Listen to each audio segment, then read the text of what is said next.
Special Forces operators have minds that function under pressures that would break ordinary people. They possess clarity during chaos, calm during crises, concentration during conditions that cause panic in everyone else. This mental ability is not linked to a genetic factor. It is trained, deliberately, systematically, through conditioning that transforms civilian minds into operator minds. This audiobook will teach you the step-by-step process of this training. The mental conditioning that Special Forces use to forge unbreakable concentration, unshakable calm, and unstoppable performance. Stop thinking like a civilian. Start training like an operator. Elite mental conditioning starts now. Chapter 1. Your mind is untrained. Recognize the civilian baseline. You have never trained your mind for stress. You panic when pressure arrives. You freeze when crisis develops. You collapse when chaos erupts. This is not weakness. This is not failure. This is normal, untrained response.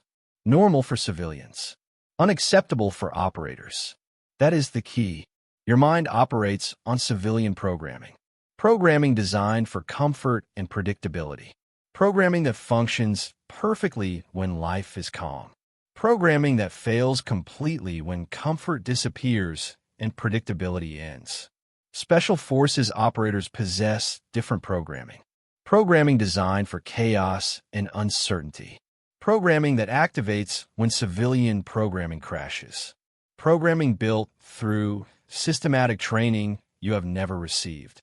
You're operating on civilian baseline. Baseline that guarantees failure under real pressure. Baseline that must be recognized before it can be replaced. Consider what happens when real pressure arrives. Deadline approaches. You feel anxiety rising. Anxiety disrupts focus, disrupts thinking, disrupts performance. Crisis develops at work. You feel panic spreading. Panic prevents clear assessment, prevents rational decision, prevents effective action. Physical danger appears. You freeze completely. Freeze instead of moving. Freeze instead of responding. Freeze instead of surviving. These responses are automatic. Automatic because untrained. Your mind defaults to primitive responses under stress. Fight, flight, freeze. These responses override everything else. Override rational thought. Override strategic planning. Override trained capability. Your civilian baseline has no override mechanism. No capacity to maintain higher function during stress. No ability to perform when pressure arrives. Special Forces operators experience same stressors, same deadlines, same crises, same dangers. Their responses are completely different. Deadline approaches. They maintain focus. Crisis develops. They assess clearly. Danger appears. They respond effectively. Not because they are genetically superior. Not because they lack fear. Not because stress does not affect them. Because they train their minds. Train systematic override of primitive responses. Train maintenance of higher function during stress activation. Train performance capacity that persists when untrained minds collapse. The difference between you and operator is not innate capability. The difference is training. Training you lack. Training they received. Training you need. Untrained minds collapse under pressure. Trained minds perform under pressure. Training is the difference. You've been assuming mental capacity is fixed. Assuming some people handle pressure naturally. Assuming you either have it or you do not. This assumption is completely wrong. Mental capacity under pressure is trained capacity. Trained deliberately. Trained systematically. Trained through specific protocols Special Forces use to transform civilians into operators. Every SEAL started as civilian. Every Green Beret started untrained. Every operator began at same civilian baseline you currently occupy. They did not possess special genetics. They received special training. Training that built capacity you assume is innate. Training that transformed civilian minds into operator minds. Training you can receive. Training this audiobook provides. The civilian baseline has specific characteristics. Recognize these in yourself. First characteristic, comfort dependence. You perform well when comfortable. Perform poorly when uncomfortable. Your performance depends on external conditions. Depends on environment being right. Depends on circumstances being favorable. This dependence is weakness. Weakness that guarantees failure when conditions deteriorate, when environment becomes hostile, when circumstances become unfavorable. Second characteristic, stress reactivity. Stress arrives. You react automatically. React with anxiety. React with panic. React with freeze. No conscious choice. No deliberate response. No trained override. Just automatic primitive reaction. This reactivity is vulnerability. Vulnerability that gives stress complete control over your state, over your thinking, over your performance. Third characteristic, unpredictable performance. You perform well sometimes. Perform poorly other times. Performance varies based on how you feel, based on stress level, based on circumstances. This unpredictability is unreliability. Unreliability that makes you unsuitable for high-stakes situations, for critical missions, for essential operations. Fourth characteristic, pressure avoidance. You avoid high-pressure situations. Avoid stress when possible. Avoid discomfort consistently. This avoidance is stagnation. Stagnation that keeps you at civilian baseline, keeps you untrained, keeps you weak. These four characteristics define civilian baseline. Comfort dependence, stress reactivity, unpredictable performance, pressure avoidance. You possess all four. This is not criticism. This is recognition. Recognition necessary for transformation. That is the key. You cannot transform what you do not recognize. Cannot change baseline you deny. Cannot build capacity you do not acknowledge lacking. Recognition is first step. Brutal recognition. Honest recognition. Complete recognition. You are untrained. Your mind is civilian. Your responses are predictable failures. Your performance under pressure is inadequate. Your current capacity is insufficient for what you want to achieve, for what you need to survive, for what you aspire to become. This recognition is not defeat. This recognition is beginning. Beginning of systematic training. Beginning of deliberate transformation. Beginning of building operator mind from civilian baseline. Untrained minds collapse under pressure. Trained minds perform under pressure. Training is the difference. The training begins with accepting current reality. You have never trained your mind systematically, have never built stress capacity deliberately, have never programmed performance responses consciously. You have operated on automatic civilian programming your entire life. Programming that worked adequately during comfort. Programming that fails catastrophically during crisis. You have reached limit of untrained capacity. Reach point where civilian baseline prevents further progress. Prevents achievement of goals. Prevents survival in environments you must enter. The limit is real. The limit is current. The limit is unacceptable. You must transcend this limit. Must build beyond civilian baseline. Must develop operator capacity. David Goggins teaches in Can't Hurt Me. You must see current weakness clearly before building new strength. Must acknowledge 40% rule. When your mind says you are done, you are only 40% done. But accessing that remaining 60% requires training, requires systematic development, requires transformation from civilian to operator. You are currently operating on untrained 40%. 40% that collapses when real pressure arrives. 40% that cannot access deeper reserves. 40% that represents civilian baseline. You need access to full 100%. Need capacity that functions when pressure is maximum. Need performance that persists when conditions are worst. This access requires training. Training that builds operator baseline. Training that replaces civilian programming with operator programming. You have a choice. Accept civilian baseline and remain limited by untrained capacity. Limited in career. Limited in relationships. Limited in life. Accept that certain achievements are impossible for you. Accept that certain pressures will break you. Accept that certain crises will destroy you. This is one choice. Safe choice. Comfortable choice.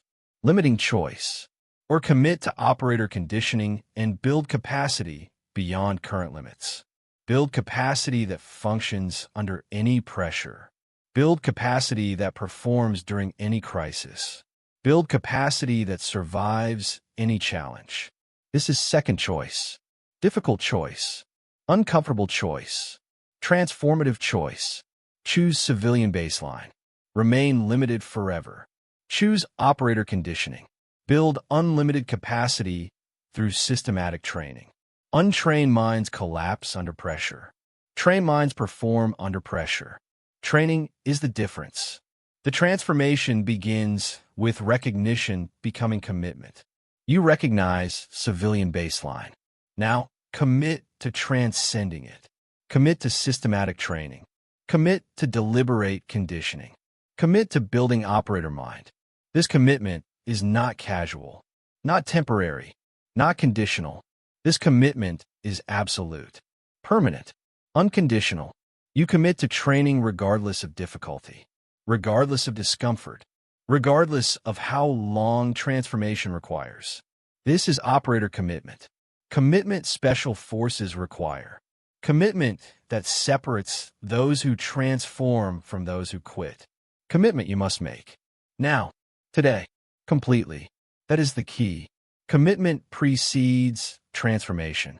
You must commit before you see results. Must commit before you feel different. Must commit before capacity builds. Commit now. Commit to systematic training. Commit to daily practice. Commit to permanent conditioning. The commitment is decision. Decision to stop operating on civilian baseline. Decision to start building operator capacity. Decision to transform from untrained to trained. From reactive to responsive. From collapsing to performing. This decision determines everything. Everything about your future capacity. Everything about your performance under pressure. Everything about whether you achieve what you aspire to achieve. Decide now. Commit completely.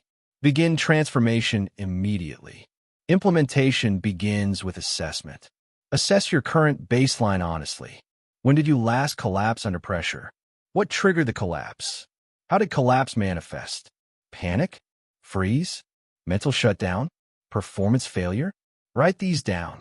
Document civilian baseline clearly. Then assess your avoidance patterns. What high-pressure situations do you avoid? What stressful environments do you escape? What uncomfortable challenges do you decline? Write these down. Document comfort dependence specifically. This assessment creates baseline measurement. Measurement from which progress can be tracked. Measurement that shows transformation occurring. Measurement that proves training is working. Without baseline measurement, you cannot know if you are improving, cannot know if training is effective, cannot know if transformation is happening. Measure now. Train systematically. Measure again. Prove transformation. Untrained minds collapse under pressure. Trained minds perform under pressure. Training is the difference. You understand now that your mind is untrained. You understand that civilian baseline is current operating system. You understand that this baseline guarantees a failure under real pressure. You understand that operator capacity is not genetic but trained. You understand that transformation requires recognition, commitment, and systematic training. Stop assuming mental capacity is fixed. Start recognizing mental capacity is trained. Stop accepting civilian baseline as permanent. Start committing to operator conditioning as achievable. Stop avoiding pressure that reveals weakness. Start embracing training that builds strength. You are untrained. This is current reality. You will be trained. This is future certainty. Through systematic conditioning. Through deliberate practice. Through permanent commitment to building operator mind from civilian baseline. Recognition is complete. Commitment is made. Training begins now. You recognize baseline now. Next, you must understand how capacity builds. Chapter 2. Stress inoculation. Train under pressure before pressure arrives. You train in perfect conditions. Quiet environment. No distractions. No pressure. No stress. No chaos. You practice when fresh, when rested, when calm, when comfortable. This training is worthless. Completely worthless. Utterly worthless. Worthless for real performance. Worthless for actual crisis. Worthless for genuine pressure. That is the key. Training conditions must match performance conditions. If you will perform under stress, you must train under stress. If you will execute during chaos, you must practice during chaos. If you will operate under pressure, you must condition under pressure. Perfect training conditions create zero stress capacity, create false confidence, create guaranteed failure when real pressure arrives. You have been training wrong, training in comfort, building nothing, preparing for conditions that never exist when performance actually matters. Consider how your current training fails. You practice presentation skills alone. Quiet room, no audience, no judgment, no stakes. Then real presentation arrives. Full audience, real judgment, high stakes. You collapse. Why? Because training conditions did not match performance conditions. You trained in comfort, performed under pressure. Training prepared you for nothing. You practiced difficult conversations in your mind. Perfect conditions, unlimited time, no emotional activation. Then real conversation happens. Actual person, real emotions, time pressure. You fail. Why? Because mental rehearsal in comfort does not prepare you for reality under stress. You practice skills when fresh, when energized, when optimal. Then crisis requires those skills when exhausted, when depleted, when suboptimal. Skills disappear. Why? Because you never train skills under fatigue, under depletion, under stress. Your perfect training conditions guarantee imperfect performance when conditions are imperfect, which is always, which is every time, which is reality. Special forces never train in comfort, never practice in perfect conditions, never prepare in absence of stress. They train in conditions worse than combat, harder than deployment, more stressful than operations. Train sleep-deprived, train hungry, train cold, train hot, train in pain, train while exhausted, train while uncomfortable, train while distracted, train under time pressure, train with consequences, train with stress deliberately added, always added, consistently added, systematically added. This training is stress inoculation. Scientific principle, proven methodology, essential preparation. Expose organism to manageable dose of stressor. Build tolerance. Increase dose. Build more tolerance. Continue progression. Each exposure builds resistance, builds capacity, builds immunity. Not immunity from feeling stress. Immunity from stress-destroying performance. This is what special forces build. This is what you lack. This is what you need. Train under pressure or fail under pressure. Stress inoculation builds capacity, comfort destroys. You have a choice. Continue training in comfort and failing under pressure, or start training under stress and performing under pressure. That is the key. The choice determines outcome. Training in comfort feels good, feels productive, feels like progress, but builds nothing, builds no stress capacity, builds no pressure tolerance, builds no crisis performance. Training under stress feels terrible, feels difficult, feels like suffering, but builds everything. Builds stress capacity, builds pressure tolerance, builds crisis performance. You want to feel good during training. You will perform poorly during crisis. You want to suffer during training. You will perform well during crisis. The suffering during training is investment. Investment that pays dividends when pressure arrives, when crisis develops, when performance matters most. Implement stress inoculation immediately. Identify skill you are developing. Any skill. Professional skill. Physical skill. Mental skill. Social skill. Any skill you want to perform under pressure. Currently, you practice this skill in comfort. Stop. Start adding stressors deliberately, systematically, progressively. First level, minor discomfort. Practice while slightly cold. Practice while slightly hungry. Practice while slightly tired. This introduces stress without overwhelming. Builds initial tolerance. Builds foundation. After 1 week, increase stressor. Practice while significantly cold. Practice while significantly hungry. Practice while significantly tired. Tolerance increases. Capacity builds. Foundation strengthens. After another week, increase again. Add multiple stressors simultaneously. Practice cold and hungry and tired. Practice with time pressure added. Practice with distraction added. Practice with consequences added. Each increase builds more capacity, more tolerance, more immunity to stress-destroying performance. That is the key. Progressive stress exposure is critical. Cannot jump to maximum stress immediately. Cannot add all stressors at once.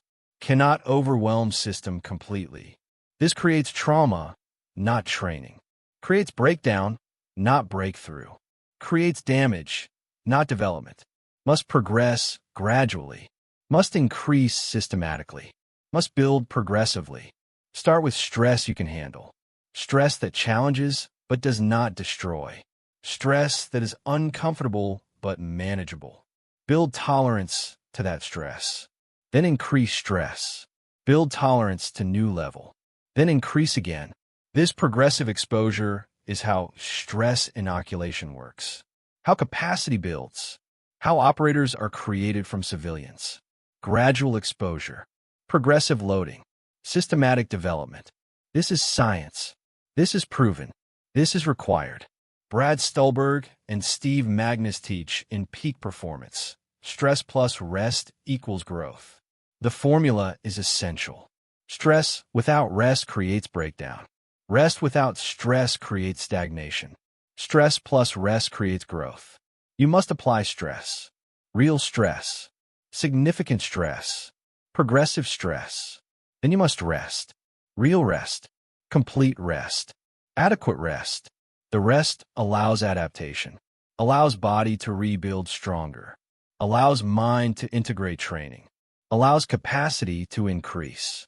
Without rest, stress accumulates. Accumulation creates breakdown. Creates injury. Creates failure.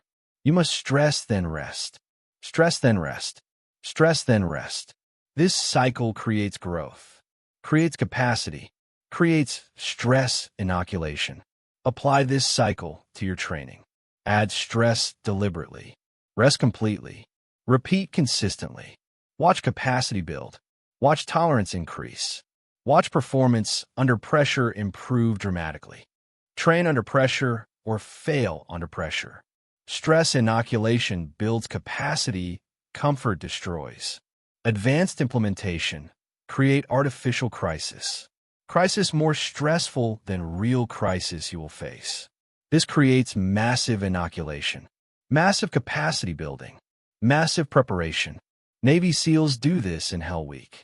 Week of maximum stress, maximum discomfort, maximum pressure. Stress so extreme that anything after seems manageable. After Hell Week, deployments seem easy. Operations seem comfortable. Crisis seems routine. Because Hell Week created extreme inoculation, created extreme capacity, created extreme tolerance. You need your Hell Week, your maximum stress exposure, your extreme inoculation, not literal Hell Week, artificial crisis appropriate to your context. Week of maximum practice under maximum stress, maximum discomfort deliberately added, maximum pressure systematically applied. This week builds capacity that lasts years. Builds tolerance that enables performance others cannot achieve. Build inoculation that makes real pressure feel manageable. Design your stress inoculation week. 1 week, 7 days. Maximum stress training. If training presentation skills, present multiple times daily under worse conditions. Hostile audience, harsh feedback, extreme time pressure, technical difficulties, multiple stressors simultaneously. If training physical capacity, train multiple times daily when exhausted, when depleted, when maximally uncomfortable. If training mental capacity, engage difficult cognitive tasks when sleep-deprived, when distracted, when stressed. Whatever skill you are building, create conditions worse than reality. Stress higher than you will face. Pressure greater than you will encounter. This extreme exposure creates extreme capacity, creates extreme confidence. Not false confidence from comfort training. Real confidence from stress training. Confidence that says, I performed under conditions worse than this. I can certainly perform under these conditions. This is operator confidence. This comes only from stress inoculation, from training under pressure, from conditioning that matches or exceeds performance demands. That is the key. Confidence comes from evidence. Evidence you can perform under stress.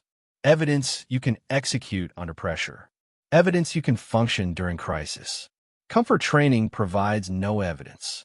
Provides only hope. Hope that you will perform when it matters. Hope that is usually disappointed. Hope that creates anxiety, not confidence. Stress training provides actual evidence, actual proof, actual demonstration. You performed under stress during training. You know you can perform under stress during crisis. This knowing is confidence, real confidence, unshakable confidence, confidence that enables performance others cannot achieve. You want this confidence. You need this training. You must apply stress deliberately, systematically, progressively, until stress no longer destroys performance, until stress becomes familiar, until stress becomes manageable. This is stress inoculation. This is essential preparation. This is how operators are built. You will resist stress training. Will want to stay in comfort. Will prefer easy training to hard training. This preference is natural. Natural and destructive.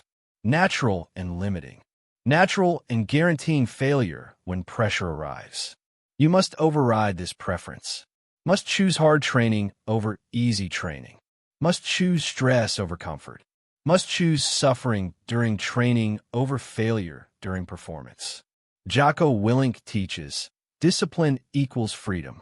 Discipline to train under stress creates freedom to perform under pressure. Discipline to suffer during preparation creates freedom to succeed during execution. Discipline to choose hard training creates freedom to achieve hard goals. You want freedom to perform. You need discipline to train. Training under stress. Training under pressure. Training under conditions that build capacity comfort never builds. Train under pressure or fail under pressure.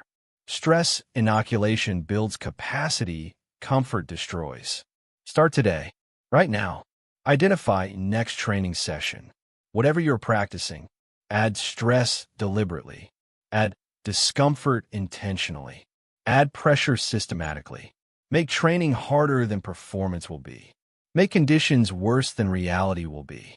Make stress higher than crisis will be. This makes training difficult. Makes training uncomfortable. Makes training something you do not want to do. Good. This difficulty is building capacity. This discomfort is creating tolerance. This stress is programming performance. When real pressure arrives, you will be prepared, will be inoculated, will be ready, because you trained under pressure before pressure arrived, because you built capacity before capacity was required, because you suffered during training so you could succeed during performance. This is operator preparation. This must become your preparation. Train under stress. Build capacity. Perform under pressure. Succeed when others fail. Through stress inoculation. Through systematic conditioning. Through training that matches reality. You understand now that comfort training builds nothing. You understand that stress inoculation builds everything. You understand that training conditions must match or exceed performance conditions. Stop training in comfort. Start training under stress. Stop practicing in perfect conditions. Start practicing in challenging conditions. Stop avoiding discomfort during preparation. Start embracing discomfort as essential training. Add stress deliberately. Add pressure systematically. Add difficulty progressively. Train under conditions worse than you will face. Build capacity greater than you will need. Create inoculation that makes real pressure feel manageable. This is how operators prepare. This is how capacity builds. This is how you transform from civilian who collapses under pressure to operator who performs under pressure. Through stress inoculation, through systematic exposure, through training that builds capacity, comfort destroys. Train hard. Perform easily. This is law. You train under pressure now. Next, you must understand what stress triggers. Chapter 3.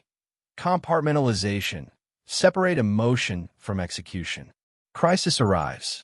You feel fear. Fear disrupts thinking, disrupts decision-making, disrupts execution. You feel panic. Panic prevents clarity, prevents strategy, prevents effective action.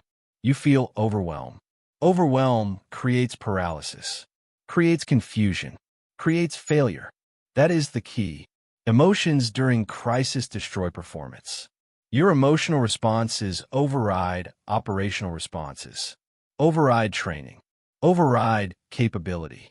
You cannot perform while drowning in emotion, cannot execute while overwhelmed by feeling, cannot operate while paralyzed by fear. Special Forces operators feel same emotions. Feel fear during operations. Feel panic during crisis. Feel overwhelmed during chaos. All present, all active, all felt. But emotions do not control their actions. Do not disrupt their execution. Do not prevent their performance. Because they trained compartmentalization. Trained separation of emotion from execution. Trained emotional awareness without emotional control. You lack this training. You need this capability. You must build this separation. Consider what happens when emotion controls action. Boss criticizes your work. You feel anger. Anger controls your response. You respond defensively. Defensively instead of strategically. Anger destroyed optimal response. Relationship conflict develops. You feel hurt. Hurt controls your words. You say things emotionally. Things you regret later. Hurt destroyed effective communication. High pressure, deadline approaches. You feel anxiety. Anxiety controls your focus. You cannot concentrate, cannot execute, cannot perform. Anxiety destroyed productivity. In every case, emotion controlled action. Emotion determined response. Emotion dictated outcome. This emotional control is weakness. Weakness that guarantees suboptimal performance. Guarantees poor decisions. Guarantees reactive behavior instead of strategic behavior. You have been controlled by emotions. Controlled completely. Controlled constantly. This ends now. Special Forces operators experience all emotions. Experience fear during firefight. Experience panic during ambush. Experience overwhelm during chaos. But they execute anyway. Execute despite fear. Execute despite panic. Execute despite overwhelm. How? Through compartmentalization. Through separation. Through discipline. Emotion exists in one compartment. Action exists in separate compartment. Emotion does not cross into action compartment. Does not influence. Does not control. Does not dictate. Operator acknowledges emotion. I feel fear. Then operator executes mission despite fear. The feeling does not determine the action. The mission determines the action. The training determines the action. The discipline determines the action, never the emotion. This is operator mentality. This is trained capability. This is available to you through practice. Feel emotion. Execute anyway. Compartmentalization separates feeling from action. Operators perform despite fear. You have been assuming you must eliminate emotion to perform well. Must stop feeling fear to act courageously. must eliminate anxiety to execute effectively. This assumption is wrong. Completely wrong. Destructively wrong. You cannot eliminate emotion. Emotion is automatic. Emotion is biological. Emotion is unavoidable. Trying to eliminate emotion creates more problems, creates suppression, creates denial, creates explosion later. You do not need to eliminate emotion. You need to separate emotion from action. Need to feel emotion without letting emotion control action. Need to acknowledge emotion while executing despite emotion. This separation is compartmentalization. This is what operators train. This is what you must build. Marcus Aurelius teaches this principle in Meditations. You have power over your mind, not outside events. You have power over action, not emotion. Emotion is outside event. Happens to you. Arises automatically. Beyond direct control. Action is within control. Completely within control. Always within control. You cannot control whether you feel fear. You can control whether fear stops you. Cannot control whether you feel anger. Can control whether anger dictates your response. Cannot control whether you feel overwhelmed. Can control whether overwhelm prevents execution. Separate these. Control what you can control. Let go of trying to control what you cannot control. Focus on action. Accept emotion. Execute despite feeling. This is compartmentalization. This is wisdom. This is power. Implementation begins with recognition. Recognize emotion arising. This is first step. Most people are unconscious of emotion until emotion has already controlled action, until anger already spoke, until fear already froze, until anxiety already prevented. You must become conscious faster, must recognize emotion as it arises, must catch emotion before it controls action. Practice this recognition. Throughout day, notice emotion arising. Name it specifically. I feel anger. I feel fear. I feel anxiety. I feel overwhelmed. The naming creates space. Space between emotion and action. Space where choice exists. Choice to let emotion control, or choice to maintain compartmentalization. This space is power. This recognition creates this space. Practice recognition. Build awareness. Catch emotion early, before it controls, before it dictates, before it destroys performance. Feel emotion. Execute anyway. Compartmentalization separates feeling from action. Operators perform despite fear. Second step, acknowledge without engaging.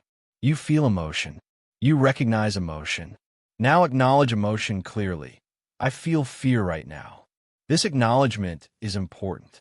Important because it prevents denial, prevents suppression, prevents pretending emotion does not exist.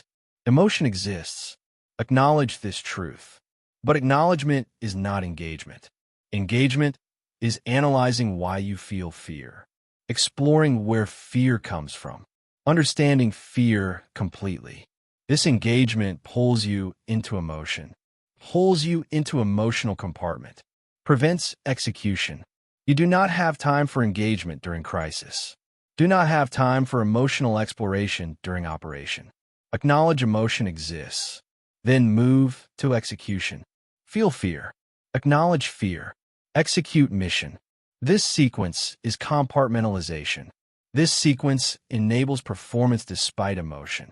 Third step, execute planned action regardless. You feel emotion. You recognize emotion. You acknowledge emotion. Now execute anyway. Execute what mission requires. Execute what training prepared. Execute what discipline demands. Not what emotion wants. Not what feeling dictates. Not what impulse suggests. What execution requires. Fear wants you to flee. Mission requires you to advance. Advance. Anger wants you to attack. Strategy requires you to wait. Wait. Anxiety wants you to quit. Discipline requires you to continue. Continue. In every case, execution overrides emotion. Mission overrides feeling. Training overrides impulse. This override is compartmentalization. This override is operator mentality. This override must become your automatic response. Feel emotion. Recognize emotion. Acknowledge emotion. Execute anyway. This sequence repeated becomes habit. Habit becomes character. Character becomes identity. You become person who performs despite feeling, who executes regardless of emotion, who operates when emotion would stop others. This is goal. This is transformation. This is compartmentalization mastery. That is the key. Compartmentalization is not suppression, not denial, not pretending emotion does not exist. Compartmentalization is separation. Emotion exists in its compartment. Action exists in separate compartment. Both exist simultaneously. Both are real. Both are acknowledged. But action is not controlled by emotion. Action is controlled by mission, by training, by discipline. This separation is crucial. Crucial for performance under pressure.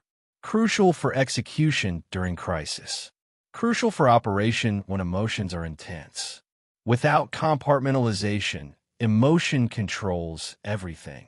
Controls thinking, controls decision, controls action. With compartmentalization, you control action despite emotion. Control execution regardless of feeling. Control performance when emotion is overwhelming. This is operator capacity. This must become your capacity. Practice compartmentalization daily. Daily in small moments. Small stresses. Small emotions. Build capacity before large crisis requires it. Someone cuts you off in traffic. Feel anger. Recognize anger. Acknowledge anger. I feel angry. Then execute proper response anyway. Maintain calm, driving despite anger. Someone criticizes you unfairly. Feel hurt. Recognize hurt. Acknowledge hurt. I feel hurt. Then execute strategic response anyway. Respond professionally despite hurt. Deadline creates pressure. Feel anxiety. Recognize anxiety. Acknowledge anxiety. I feel anxious. Then execute work anyway. Perform tasks despite anxiety. Each practice builds capacity, builds separation, builds compartmentalization. Small moments prepare you for large moments. Small emotions train you for overwhelming emotions. Small practice creates large capacity. Practice daily. Build consistently. When major crisis arrives, compartmentalization is already trained, already automatic, already effective. Feel emotion. Execute anyway. Compartmentalization separates feeling from action. Operators perform despite fear. You will fail initially. We'll let emotion control action sometimes. We'll react emotionally instead of responding strategically. This is normal. This is expected. This is part of training. Each failure is feedback. Feedback showing where compartmentalization broke down, where emotion crossed into action, where separation failed. Learn from failure. Next time emotion arises, recognize earlier. Acknowledge more clearly. Execute more deliberately. Each repetition improves performance, improves separation, improves compartmentalization. Failure is not permanent. Failure is training. Keep practicing. Keep building. Keep separating emotion from execution. Capacity builds through repetition, through practice, through consistent implementation despite initial failures. Advanced practice, compartmentalization under extreme emotion, extreme fear, extreme anger, extreme overwhelm. These emotions are harder to separate from action, harder to compartmentalize, harder to execute despite. This is advanced training. Build basic compartmentalization first. Practice daily with moderate emotions. After weeks of practice, basic capacity is built. Now practice with stronger emotions. Create situations that trigger strong emotion. Then practice compartmentalization. Feel strong fear. Recognize it. Acknowledge it. Execute anyway. Feel strong anger. Recognize it. Acknowledge it. Execute anyway. Each practice with strong emotion builds advanced capacity, builds ability to maintain compartmentalization under extreme conditions, builds operator-level separation. This advanced capacity enables performance during genuine crisis, during real emergency, during actual chaos, when emotions are maximum intensity. Compartmentalization holds. Execution continues. Performance persists. This is goal. This is mastery. This is compartmentalization at operator level. That is the key. Compartmentalization is trained skill, not innate trait, not genetic gift, not natural ability some possess and others lack. Skill built through practice, through repetition, through daily implementation.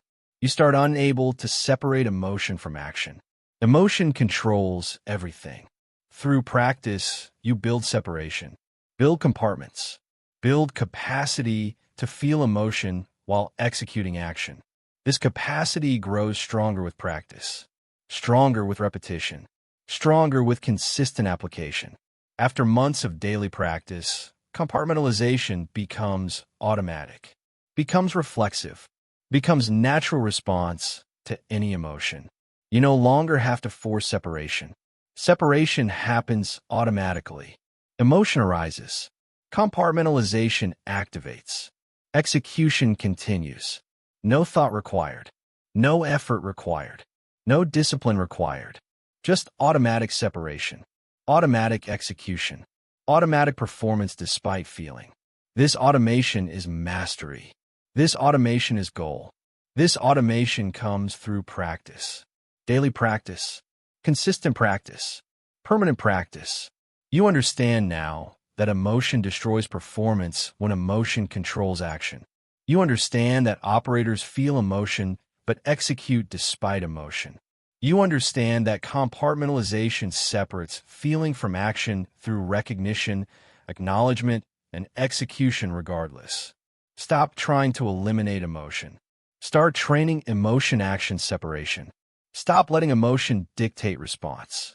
Start letting mission dictate response despite emotion. Stop being controlled by feeling. Start executing despite feeling. Feel emotion. Recognize emotion. Acknowledge emotion. Execute anyway. This sequence is compartmentalization. This sequence is operator mentality. This sequence must become automatic response. Practice daily. Build capacity. Master separation. Perform despite any emotion. Execute regardless of any feeling. Operate when emotion would stop civilians. This is power. This is capability. This is compartmentalization mastery. You compartmentalize now. Next, you must understand what controls physiology. Chapter 4. Tactical breathing. Control physiology to control mind. Stress arrives. Your breathing accelerates. Becomes shallow. Becomes rapid. Becomes uncontrolled. This physiological response triggers cascade. Cascade of deterioration. Cascade of collapse. Cascade of failure. Heart rate spikes. Blood pressure rises. Oxygen delivery to brain decreases. Fine motor control degrades. Cognitive function declines. Decision-making collapses. All from uncontrolled breathing. That is the key. Breathing is bridge between body and mind. Uncontrolled breathing creates uncontrolled physiology. Uncontrolled physiology creates uncontrolled mind. Uncontrolled mind creates failed performance. You cannot think clearly while breathing rapidly. Cannot decide effectively while hyperventilating. Cannot perform optimally while oxygen deprived. Your uncontrolled breathing under stress guarantees performance collapse. Guarantees decision failure. Guarantees operational incompetence. Special forces train breathing control first. Before weapons. Before tactics. Before anything. Because controlled breathing maintains controlled physiology. Controlled physiology maintains controlled mind.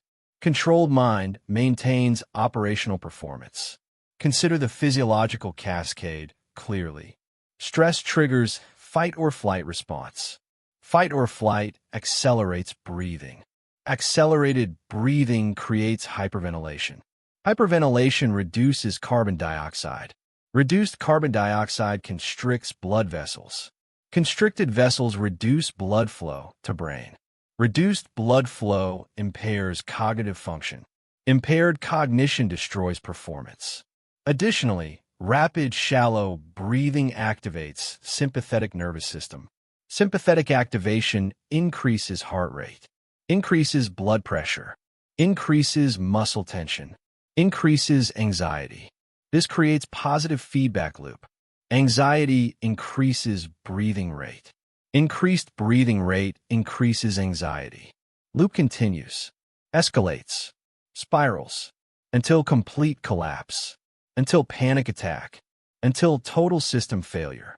This cascade is automatic. Automatic in untrained people. Automatic in you. You experience stress. Breathing accelerates. Cascade begins. Performance collapses. Every time. Predictably. Inevitably. This must stop. Special forces operators experience same stress. Same fight or flight activation. Same physiological triggers. Their breathing does not accelerate. Does not become shallow. Does not become uncontrolled. Why? Because they trained breathing control. Trained tactical breathing. Trained combat breathing. Trained deliberate breathing pattern that overrides automatic response. When stress arrives, they implement pattern immediately. Immediately. Without thought. Without decision. Automatic implementation of train pattern. For count in. Hold 4 count. For count out. Hold 4 count. Repeat. This is box breathing. This is tactical breathing. This is combat breathing. This pattern regulates nervous system. Regulates heart rate. Regulates blood pressure. Regulates oxygen delivery. Regulates everything the stress response dysregulates. Pattern is simple. Pattern is powerful. Pattern is essential. Control breathing. Control physiology. Control mind. Tactical breathing maintains performance under any stress. The mechanism is scientific. Proven. Measurable. Slow, deep breathing activates parasympathetic nervous system. Parasympathetic response counters sympathetic activation. Counters fight or flight. Counters stress response. Activates rest and digest. Activates calm and focus. Activates optimal performance state. 4-count breathing pattern optimizes this activation. In for 4. Hold for 4. Out for 4. Hold for 4. This specific timing maximizes parasympathetic response. Maximizes nervous system regulation. Maximizes performance optimization. Not random timing. Not casual breathing. Not unstructured pattern. Specific 4-count pattern. Scientifically optimized. Combat proven. Operator standard. This pattern must become your automatic response to any stress. Dave Grossman teaches in On Combat. Tactical breathing is most important skill for performance under stress. Most important skill. Not shooting. Not tactics. Not physical capability. Breathing. More important than everything else. Why? Because breathing controls physiology. Physiology controls mind. Mind controls everything else. Without controlled breathing, nothing else works. Cannot aim weapon with degraded fine motor control. Cannot execute tactics with impaired cognition. Cannot use physical capability with collapsed decision-making. Everything depends on maintained performance. Maintained performance depends on controlled physiology. Controlled physiology depends on controlled breathing. This is hierarchy. This is priority. This is why special forces train breathing first. Before anything else. Before everything else. You must make this same priority. Must train breathing first. Must master breathing control. Must make tactical breathing automatic response to stress. Implementation is immediate. Right now, implement box breathing. For count in through nose. Hold 4 count. For count out through mouth. Hold 4 count. Repeat. Do this now. 10 cycles. Count each breath. Focus attention completely on breathing. On counting. On pattern. Notice effects after 10 cycles. Notice calm. Notice clarity. Notice control. Notice reduced heart rate. Notice relaxed muscles. Notice clear thinking. This is what tactical breathing creates. Creates immediately. Creates reliably. Creates every time. You just experienced it. Experienced parasympathetic activation. Experienced nervous system regulation. Experienced physiological control. This happened through breathing pattern, through deliberate control, through tactical breathing. You can create this effect anytime, under any stress, in any situation, through same pattern. For in, hold for. For out, hold for. This is power. This is control. This is essential capability. Control breathing. Control physiology. Control mind. Tactical breathing maintains performance under any stress. Practice this pattern daily. Daily without stress first. Build pattern strength. Build automatic execution. Build reflexive implementation. Practice 10 cycles morning, 10 cycles midday, 10 cycles evening. Every day, without stress. Just practice. Just pattern. Just building automatic response. After 2 weeks of daily practice, pattern becomes familiar, becomes easy, becomes automatic. Now practice under stress. Physical stress first. During exercise. During physical discomfort. During fatigue. Implement tactical breathing. For in, hold for. For out, hold for. Notice how pattern maintains control despite physical stress. Despite discomfort. Despite fatigue. Pattern works. Pattern regulates. Pattern maintains performance. Practice during physical stress builds confidence, builds proof, builds trust in pattern. Next level, practice under mental stress. During deadline pressure, during difficult conversation, during challenging situation. Stress arrives. Implement tactical breathing immediately. Before stress response cascades. Before breathing accelerates. Before physiology dysregulates. Catch stress early. Implement pattern instantly. For in, hold for. For out, hold for. Pattern interrupts stress cascade. Interrupts acceleration. Interrupts dysregulation. Maintains control. Maintains clarity. Maintains performance. Each implementation under mental stress strengthens pattern. Strengthens automatic response. Strengthens capability to maintain control under any stress. Practice consistently. Practice repeatedly. Practice until tactical breathing becomes instant response to any stress trigger. Any stress. Every stress. All stress. Automatic pattern. Automatic implementation. Automatic control. That is the key. Tactical breathing must become automatic. Must activate without thought. Must implement without decision. Must execute without conscious control. This automation requires practice. Extensive practice. Consistent practice. Permanent practice. You cannot think about implementing tactical breathing during crisis. Cannot remember pattern during chaos. Cannot decide to breathe correctly during maximum stress. Too late. Too slow. Too unreliable. Pattern must be automatic. Must activate instantly when stress arrives. Before stress cascade begins. Before breathing accelerates. Before control is lost. This automation requires hundreds of repetitions. Thousands of repetitions. Daily practice for months. Until pattern is completely automatic. Until stress triggers breathing pattern instead of breathing dysregulation. Until tactical breathing replaces hyperventilation as automatic response. This automation is goal. This automation is requirement. This automation saves performance, saves decision-making, saves life. Advanced implementation, tactical breathing under extreme stress. Maximum stress, maximum pressure, maximum chaos. When stress is overwhelming, when panic is rising, when collapse is imminent. This is when tactical breathing matters most.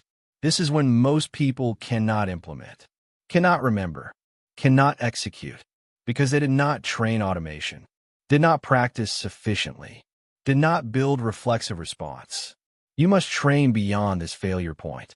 Must practice under extreme stress. Must build implementation that works when stress is maximum. Create maximum stress situations deliberately. Practice tactical breathing during maximum stress. Force pattern execution when everything is chaos. This extreme practice builds extreme capacity. Builds implementation that works under any condition, under any pressure, under any stress. This is operator-level breathing control. This must become your capability. Control breathing. Control physiology. Control mind. Tactical breathing maintains performance under any stress. You'll forget to implement initially. We'll let stress accelerate breathing. We'll lose control. We'll cascade into dysregulation. This is normal. This is expected. This is why practice is required. Each failure is reminder. Reminder to practice more. Reminder to build stronger automation. Reminder to train pattern until impossible to forget. After each failure, practice tactical breathing 50 times. 50 cycles. Build pattern stronger. Build memory stronger. Build automation stronger. Next stress exposure, implementation will be faster. Will be more automatic. Will be more reliable. Each cycle of failure and practice builds capacity. Builds automation. Builds mastery. Failure is training. Practice is building. Mastery is destination. Keep practicing. Keep building. Keep automating until tactical breathing is instant response to any stress. Until pattern cannot be forgotten. Until control cannot be lost. Tactical breathing works in all contexts. Works during physical danger. Works during mental stress. Works during emotional overwhelm. Works during performance pressure. Works during relationship conflict. Works during crisis. Works during chaos. Works always. Without exception. Pattern is universal. Pattern is portable. Pattern is always available. You always have your breath. Always can control your breathing. Always can implement pattern. This makes tactical breathing ultimate stress management tool.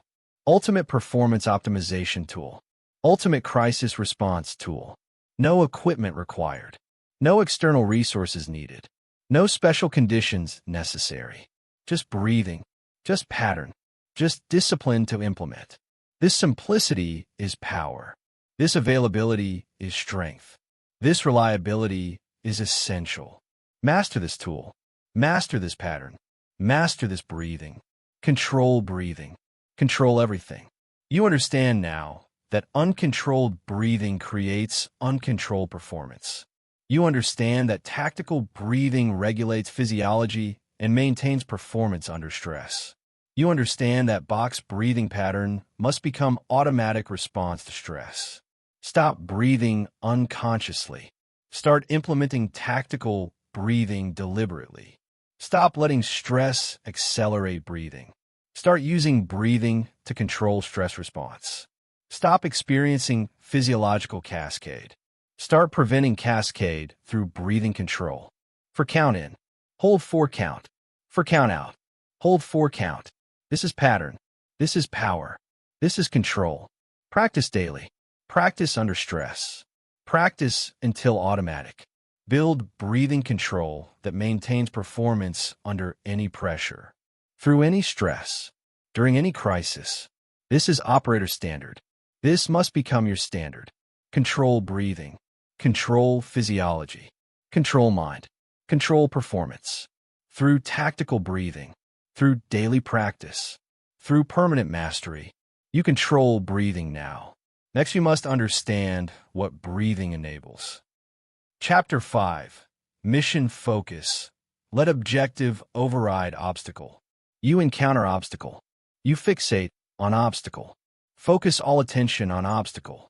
All energy on obstacle. All thought on obstacle. This fixation creates failure. Guarantees failure. Ensures failure. That is the key. Obstacle focus prevents mission focus. When you stare at obstacle, you cannot see objective. When you think about problem, you cannot execute solution. When you dwell on difficulty, You cannot maintain progress toward goal. Special Forces operators encounter obstacles constantly. Obstacles larger than yours, more dangerous than yours, more complex than yours, more deadly than yours. But operators do not fixate on obstacles. Do not dwell on problems. Do not focus on difficulties. They maintain mission focus. Focus on objective. Focus on goal. Focus on completion. Obstacle is noted, then bypassed, overcome, or eliminated, but never fixated upon, never allowed to dominate attention, never permitted to prevent progress. Your obstacle fixation guarantees failure. Their mission focus guarantees completion. Consider how obstacle fixation destroys performance. You set goal. Start working toward goal. Obstacle appears. Significant obstacle. Difficult obstacle. You stop progress. Stop working toward goal. Start analyzing obstacle. Start thinking about obstacle. Start dwelling on obstacle. All attention shifts. Shifts from goal to obstacle. Shifts from solution to problem. Shifts from mission to difficulty. This shift is fatal. Fatal to momentum. Fatal to progress. Fatal to completion. While you fixate on obstacle, you make zero progress toward goal. Zero forward movement. Zero mission advancement. Time passes. Energy depletes. Motivation decays. All while fixating on obstacle. All while accomplishing nothing. All while moving nowhere. Obstacle fixation creates paralysis. Creates stagnation. Creates failure. You think you are analyzing problem. You are avoiding solution. You think you're understanding difficulty. You're preventing progress. You think you're being thorough. You are guaranteeing failure. Special Forces operators encounter obstacle during mission. Enemy position blocking route. Equipment failure during operation. Injury to team member during combat. Weather preventing extraction. Every mission contains obstacles. Multiple obstacles. Significant obstacles. Operator response is consistent. Acknowledge obstacle. Assess impact on mission. Identify bypass, overcome, or eliminate option. Execute option. Continue mission. Total time fixating on obstacle. Seconds. Not minutes. Not hours. Not days. Seconds. Acknowledge. Assess. Identify. Execute. Continue. This is mission focus. This is operator mentality. This is why operators complete missions civilians would abandon. Not because operators face fewer obstacles. Because operators refuse to fixate on obstacles. Refuse to let obstacles dominate attention. Refuse to let obstacles prevent mission completion. Mission overrides obstacle. Focus on objective, not problem. Operators complete despite difficulty. You have been doing opposite. Focusing on obstacle, dwelling on problem, fixating on difficulty. This must reverse completely. Must shift from obstacle focus to mission focus. Must maintain attention on objective regardless of obstacles encountered. This shift is fundamental. Fundamental to performance. Fundamental to completion. Fundamental to success. Without mission focus, every obstacle stops you. With mission focus, no obstacle stops you. Every obstacle is acknowledged, then handled. Handled efficiently. Handled minimally. Handled only enough to continue mission. Then attention returns to objective. Returns to goal. Returns to completion. This is operator mentality. This must become your mentality. Jocko Willink teaches in extreme ownership. Problems are expected, solutions are required. Expect obstacles. Require yourself to overcome them. Do not be surprised by obstacles. Obstacles are normal. Obstacles are guaranteed. Obstacles are part of every mission. Surprise at obstacles shows civilian mentality, shows lack of preparation, shows unrealistic expectations. Operators expect obstacles. Plan for obstacles. Prepare for obstacles. When obstacle appears, operator thinks, expected this. Now handle this. Then continue mission. No surprise. No shock. No extended analysis. Just acknowledgement and handling. You have been surprised by every obstacle. Shocked by every difficulty. This surprise creates extended fixation. creates analysis paralysis, creates mission failure. Stop being surprised. Start expecting obstacles. Start planning for obstacles. Start preparing to handle obstacles efficiently, then continue mission immediately. Implementation begins with mission clarity. What is objective? What is goal? What constitutes mission completion? Define clearly, specifically, measurably. Write down. This clarity is essential. Essential because obstacles will create confusion, will create doubt, will create distraction. Clear mission definition prevents this confusion, provides anchor, provides reference, provides refocus point. When obstacle appears, you ask, does this obstacle prevent mission completion? If no, obstacle is irrelevant. Bypass, ignore, continue. If yes, obstacle must be handled. Minimum handling required. Just enough to continue mission. Not complete understanding. Not perfect solution. Not total elimination. Just sufficient handling to restore mission progress. Then immediately refocus on objective. This is efficiency. This is mission focus. This is operator standard. Mission overrides obstacle. Focus on objective, not problem. Operators complete despite difficulty. Practice mission focus daily. Take current goal. Define mission clearly. Today's mission is X. Now execute toward mission. Obstacle will appear. Guaranteed. When obstacle appears, implement mission focus protocol. First, acknowledge obstacle exists. Second, assess mission impact. Does this obstacle prevent mission completion? Third, identify minimum handling. What is least action required to continue mission? Fourth, execute minimum handling. Do it quickly, efficiently, minimally. Fifth, refocus on mission immediately. Return attention to objective. Return energy to goal. Return effort to completion. This 5-step protocol maintains mission focus, prevents obstacle fixation, enables completion despite obstacles. Practice this protocol on every obstacle, every difficulty, every problem. Build mission focus capacity. Build obstacle handling efficiency. Build operator mentality. That is the key. Obstacle handling must be efficient, not thorough, not complete, not perfect, efficient, just sufficient to continue mission. You have been trying to eliminate obstacles completely, trying to understand obstacles perfectly, trying to solve obstacles permanently. This is obstacle fixation. This prevents mission completion. Operator approach is different. Handle obstacle minimally. Just enough to bypass. Just enough to continue. Just enough to restore progress. Obstacle does not need to be eliminated completely. Obstacle just needs to stop blocking mission. This minimal handling is efficient. Saves time. Saves energy. Saves focus. Allows rapid return to mission execution. Allows maintained momentum. Allows continued progress.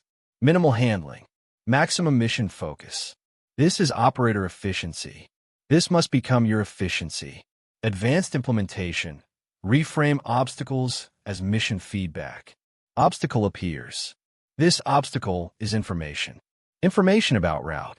Information about approach. Information about strategy. Use information. Adjust approach. Continue mission. Obstacle is not enemy. Obstacle is feedback. Feedback showing current approach has limitation.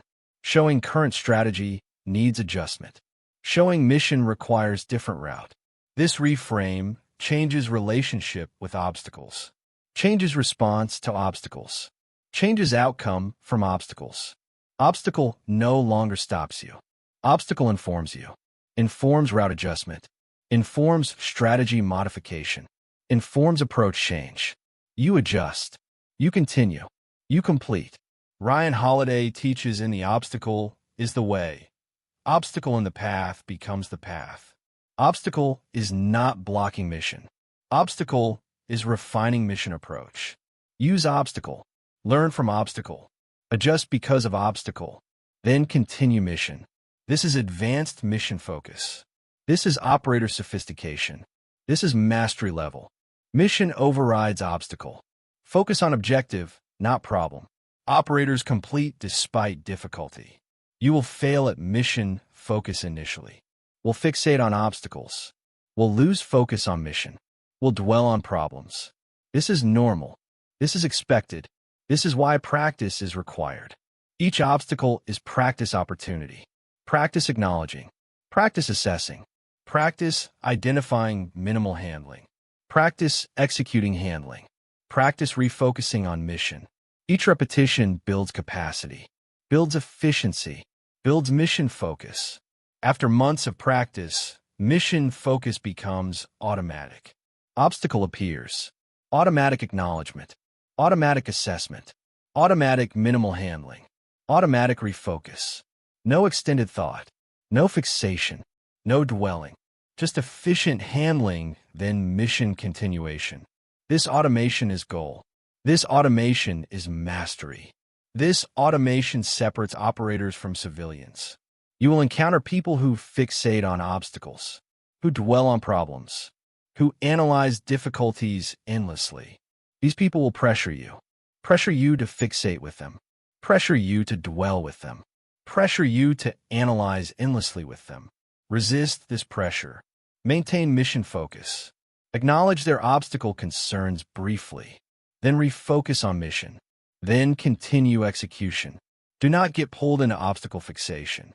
Do not abandon mission focus. Do not join dwelling on difficulties. Your mission focus must be stronger than their obstacle fixation.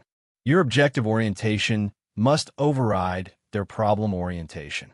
Your completion drive must exceed their analysis paralysis. This strength requires practice, requires commitment, requires discipline to maintain focus when others lose focus. Build this strength. Maintain this focus. Complete your mission regardless of who fixates on obstacles around you. That is the key. Mission completion is individual responsibility. Others may quit. Others may fixate. Others may fail. You continue. You focus. You complete. Their obstacle fixation does not obligate your obstacle fixation. Their mission abandonment does not require your mission abandonment. Their failure does not create your failure. You are responsible for your mission. You maintain your focus. You complete your objective, regardless of obstacles encountered, regardless of who quits around you, regardless of how difficult mission becomes. This is operator commitment. This is mission focus at highest level. This is standard you must maintain. Your mission, your focus, your completion, independent of obstacles, independent of others, independent of difficulty. Mission focus overrides everything, maintains everything, completes everything. You understand now that obstacle fixation prevents mission completion. You understand that operators maintain mission focus regardless of obstacles encountered. You understand that obstacles must be acknowledged, handled minimally, then bypassed to continue mission. Stop fixating on obstacles. Start maintaining mission focus. Stop dwelling on problems. Start executing solutions. Stop analyzing difficulties endlessly. Start handling difficulties efficiently, then continuing mission. Define mission clearly. Expect obstacles. Handle obstacles minimally. Refocus immediately. Continue relentlessly. This is mission focus. This is operator mentality. This is how missions complete despite obstacles. Through maintained focus. Through efficient handling. Through relentless continuation. Focus on objective. Handle obstacles minimally. Complete mission regardless. This is standard. This is discipline. This is operator performance. You focus on mission now. Next, you must understand what mission requires. Chapter 6. Embrace adversity. Reframe hardship as training. You avoid discomfort. Avoid challenge. Avoid hardship. Avoid difficulty. Avoid adversity. This avoidance maintains weakness, guarantees weakness, perpetuates weakness, ensures weakness remains permanent. That is the key. Strength comes from adversity. Capacity comes from challenge. Resilience comes from hardship. Growth comes from difficulty. When you avoid difficulty, you avoid growth. Avoid development. Avoid transformation. Avoid becoming stronger. You remain exactly as weak as you currently are. Remain at current capacity forever. Remain limited by current capability permanently. Special Forces operators do not avoid hardship. They seek hardship. Volunteer for difficulty. Embrace adversity. Pursue challenge deliberately. Not because they enjoy suffering. Not because they lack intelligence. Not because they are masochistic.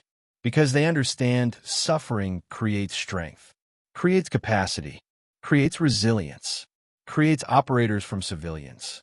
Your comfort-seeking behavior maintains civilian baseline. Their adversity-seeking behavior creates operator capacity. The difference is profound. The choice is yours. Comfort and weakness, or adversity and strength. You cannot have both. Choose one. Consider how avoidance maintains weakness. You face difficult conversation that creates discomfort. You avoid conversation. Avoid discomfort.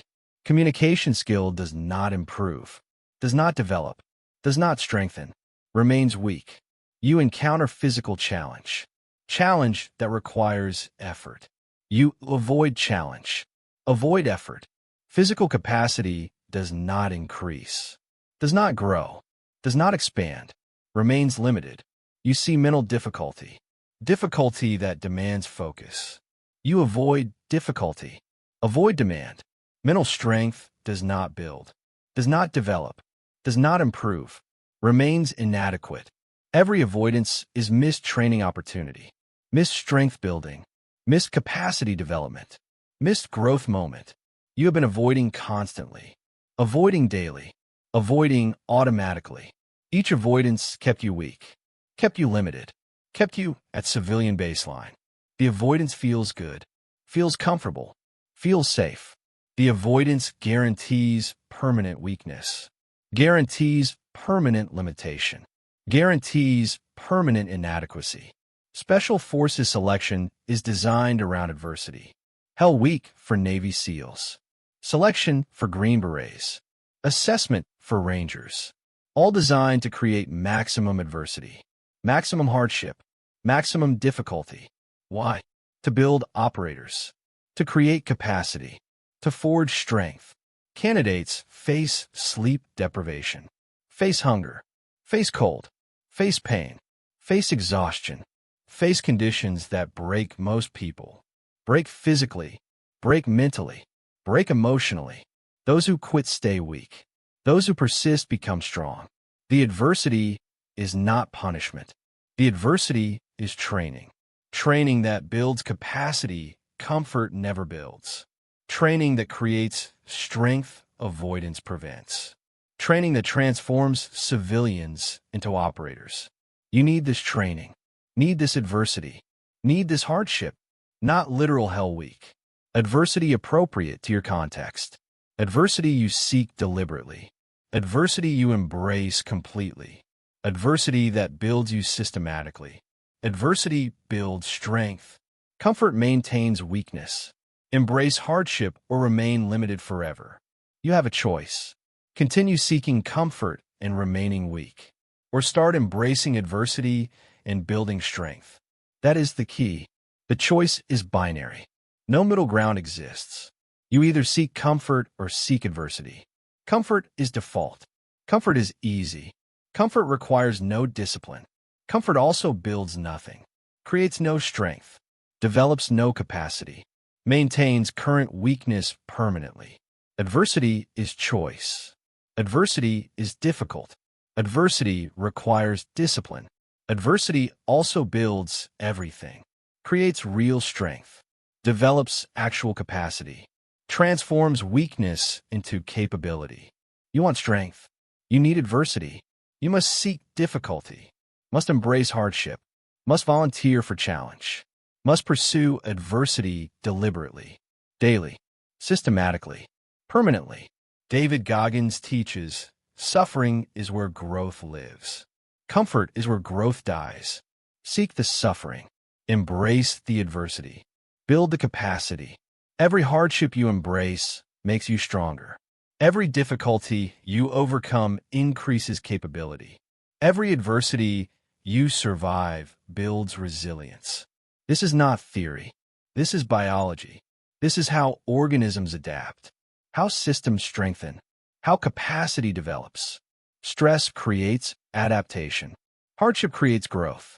Adversity creates strength. Always, without exception, consistently. You want adaptation. You need stress. You want growth. You need hardship. You want strength. You need adversity. The connection is direct. The mechanism is proven. The requirement is absolute. No adversity equals no growth. Some adversity equals some growth. Maximum adversity equals maximum growth. Choose your growth level by choosing your adversity level. Implementation begins with reframe. Every hardship is training. Every difficulty is preparation. Every adversity is building capacity for future challenge. This reframe changes everything. Changes relationship with difficulty. Changes response to hardship. Changes approach to adversity. Changes meaning of suffering. You encounter difficulty. Old frame. This is terrible. I want this to end. Why is this happening? New frame. This is training. I am building capacity. This prepares me for future. Same difficulty. Different frame. Different emotional response. Different behavioral response. Different outcome. Old frame creates suffering without benefit. Creates pain without purpose. Creates hardship without growth. New frame creates purposeful suffering. Creates meaningful pain. Creates hardship with development. The reframe transforms adversity from thing to avoid into thing to embrace. From enemy into ally. From problem into solution. This reframe is essential. This reframe is powerful. This reframe must become automatic. Adversity builds strength. Comfort maintains weakness. Embrace hardship or remain limited forever. Practice reframe daily. Identify current hardship. Any hardship, physical discomfort, mental challenge, emotional difficulty, professional adversity, personal struggle, any difficulty you face. Old automatic response. Resist hardship, wish hardship away, complain about hardship. New trained response. This is training. This builds me. This strengthens me. Say new response out loud. This is training. This builds me. This strengthens me. Repeat multiple times. Internalize reframe. Make reframe automatic response to any hardship. Every difficulty becomes training.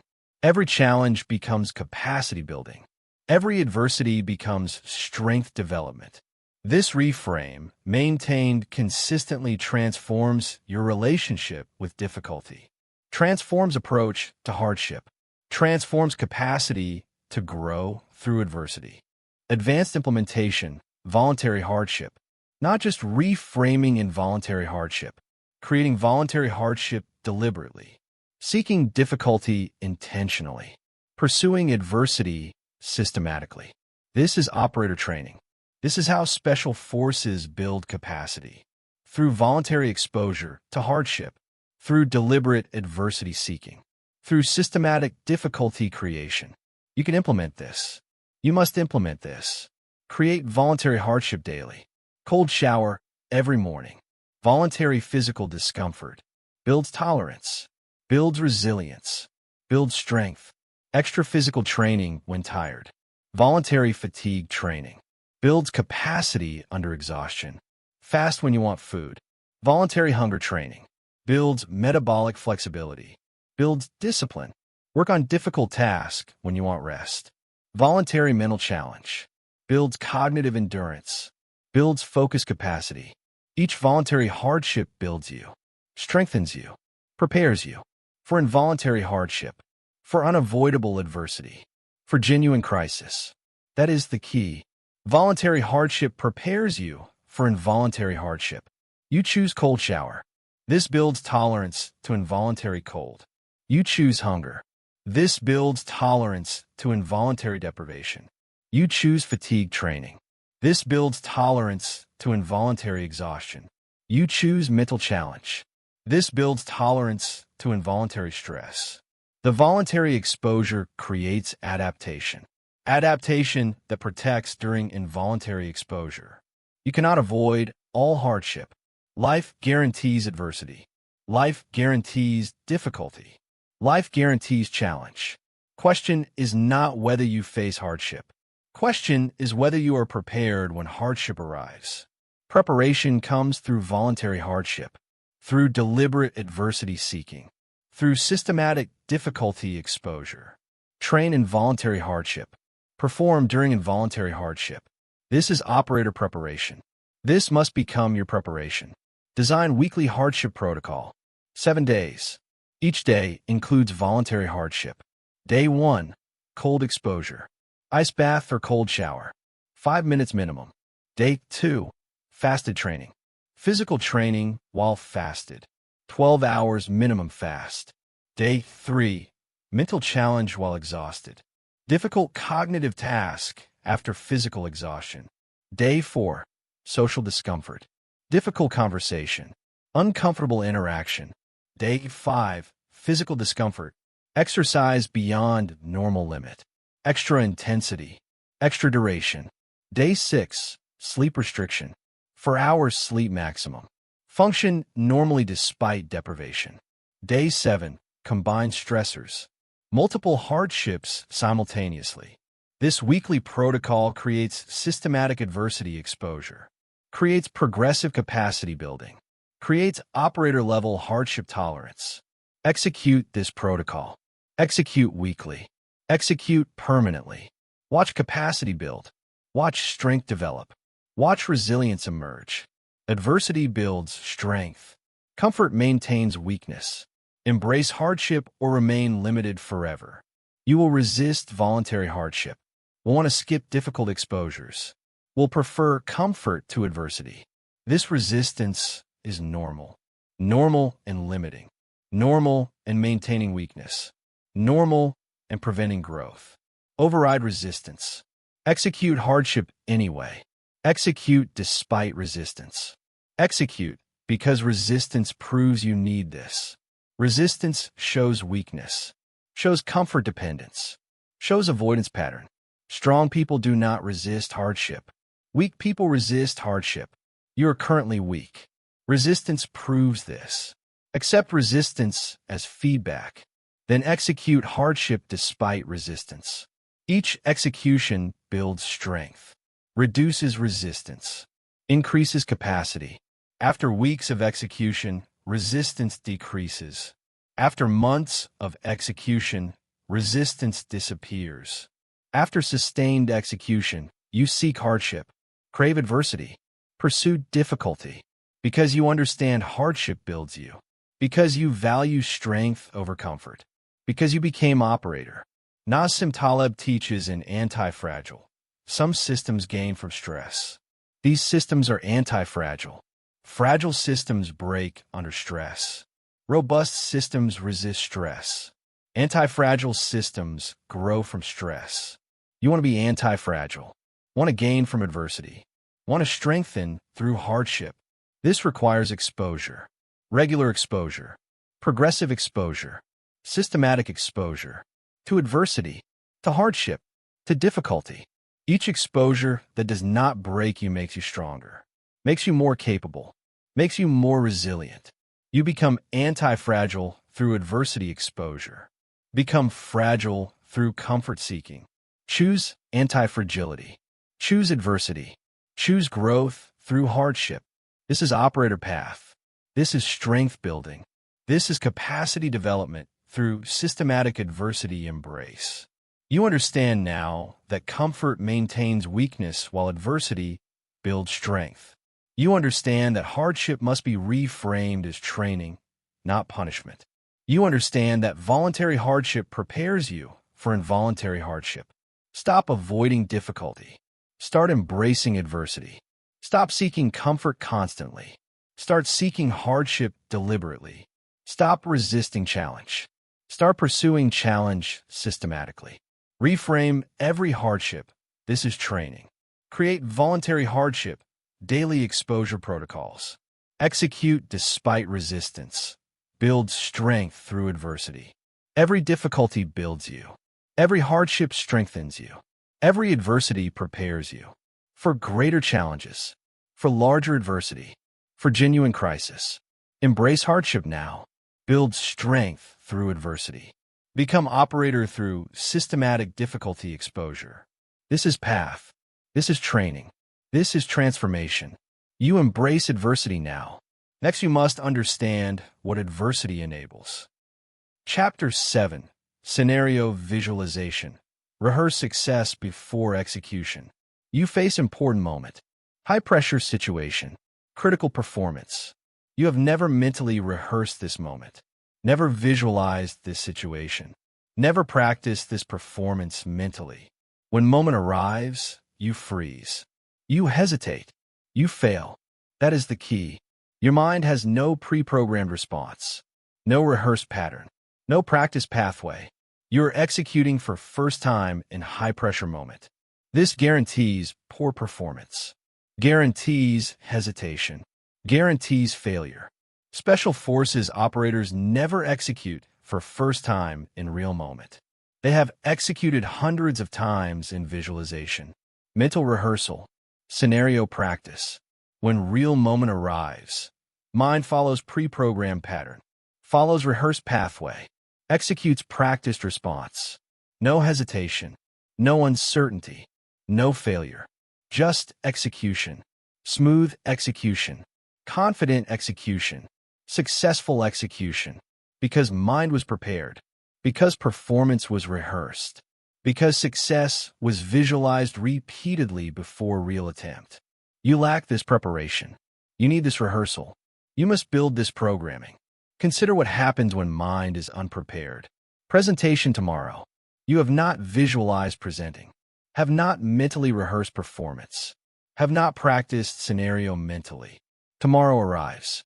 You stand before audience. Mind searches for response pattern. No pattern exists. No rehearsal completed. No preparation done. Mind improvises. Improvisation under pressure creates poor performance. Creates hesitation. Creates mistakes. Creates failure. Difficult conversation scheduled. You have not visualized conversation. Have not mentally rehearsed responses. Have not practiced scenario mentally. Conversation happens. Other person says something unexpected. Mind searches for response. No rehearsed response exists. You react poorly. Say wrong things. Create worse outcome. All because mind was unprepared. Because scenario was not rehearsed. Because visualization was not completed. Your lack of mental rehearsal guarantees poor real performance. Special Forces operators face life or death scenarios, combat situations, hostage rescue, direct action missions. Before every mission, operators visualize. Visualize completely. Visualize repeatedly. Visualize extensively. Close eyes.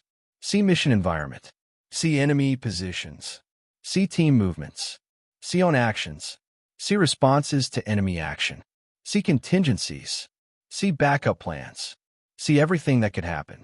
Visualize successful execution. Visualize perfect performance. Visualize mission completion. Repeat visualization dozens of times. Hundreds of times. Before real mission. This extensive visualization programs mind. Programs response patterns. Programs decision pathways. Programs execution sequences. When real mission happens, mind executes program patterns. Executes rehearsed responses. Executes practice sequences. Automatically. Smoothly. Successfully. The visualization created this programming. The rehearsal enabled this execution. The mental practice produced this performance. Unprepared minds freeze. Rehearsed minds execute.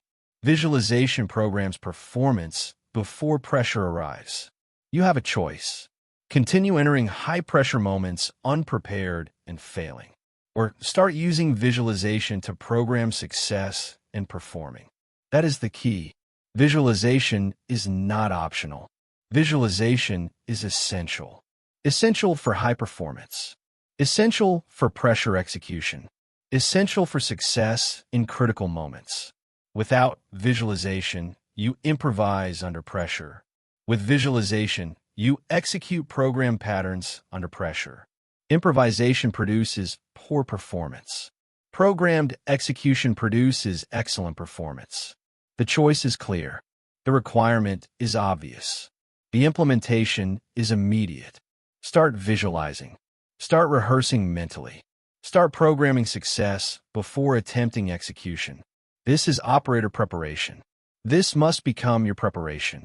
Maxwell Maltz teaches in Psycho-Cybernetics.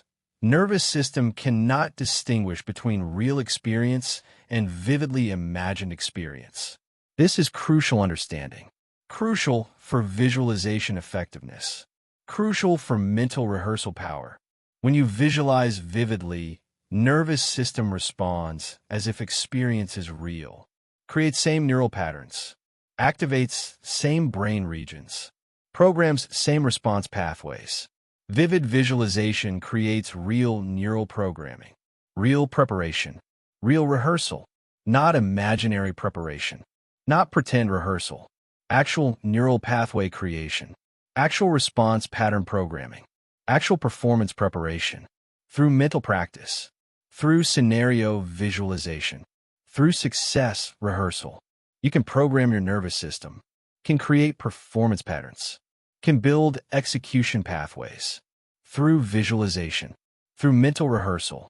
Through systematic scenario practice. Implementation begins with scenario identification. What high-pressure situation do you face? What critical performance is approaching? What important moment is coming? Identify specifically, clearly, completely.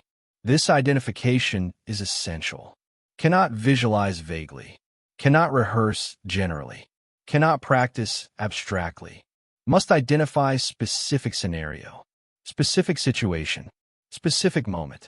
Presentation next week. Identify this. Difficult conversation tomorrow. Identify this. Competition next month. Identify this. Job interview approaching. Identify this. Any high-pressure moment. Identify it. Write it down. Make it concrete. This concrete identification enables effective visualization, enables specific rehearsal, enables targeted mental practice. Vague identification produces vague visualization.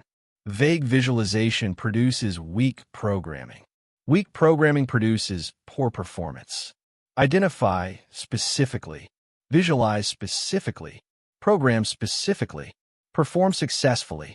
Unprepared minds freeze. Rehearsed minds execute. Visualization programs performance before pressure arrives. Once scenario is identified, begin visualization protocol. Find quiet location. Eliminate distractions. Close eyes. Deep breath. Tactical breathing. For in. Hold 4. For out. Hold 4. This calms nervous system. Prepares mind for visualization. Now visualize scenario. See environment completely. If presentation, see room. See audience. See screen. See podium. Make visual complete. Detailed. Vivid. Not vague mental image. Clear, detailed visualization. See colors. See faces. See objects. Engage visual sense fully. Now it sounds. Hear room sounds. Hear audience sounds. Hear your voice. Make auditory complete. Now, add physical sensations. Feel nervous energy. Feel podium under hands. Feel room temperature. Engage all senses. Complete sensory engagement creates vivid visualization. Vivid visualization creates powerful programming. Now visualize yourself performing perfectly. See perfect execution. See optimal performance. See successful outcome. You present confidently. Voice strong. Message clear. Audience engaged. Presentation flows smoothly. No hesitation. No mistakes. No problems. Perfect execution from start to finish. See this completely. See this vividly. See this in detail. You speak each section perfectly. You handle each transition smoothly. You answer questions confidently. Everything executes optimally. This perfect execution visualization is crucial. Crucial for programming success. crucial for building confidence, crucial for creating positive expectation. Do not visualize failure. Do not rehearse mistakes. Do not practice poor performance. Visualize success only. Rehearse excellence only. Practice optimal performance only. This programs success patterns, programs confidence, programs positive outcomes. That is the key. Visualization must show success, must rehearse victory, must practice excellence. Some people visualize failure, visualize mistakes, visualize poor performance. This programs failure patterns, programs anxiety, programs negative outcomes. Do not do this. Never visualize failure. Never rehearse mistakes. Always visualize success. Always rehearse excellence. Your nervous system responds to what you visualize, programs what you rehearse, creates what you practice mentally. Visualize success. Program success. Achieve success. This is how visualization works. This is why operators use visualization.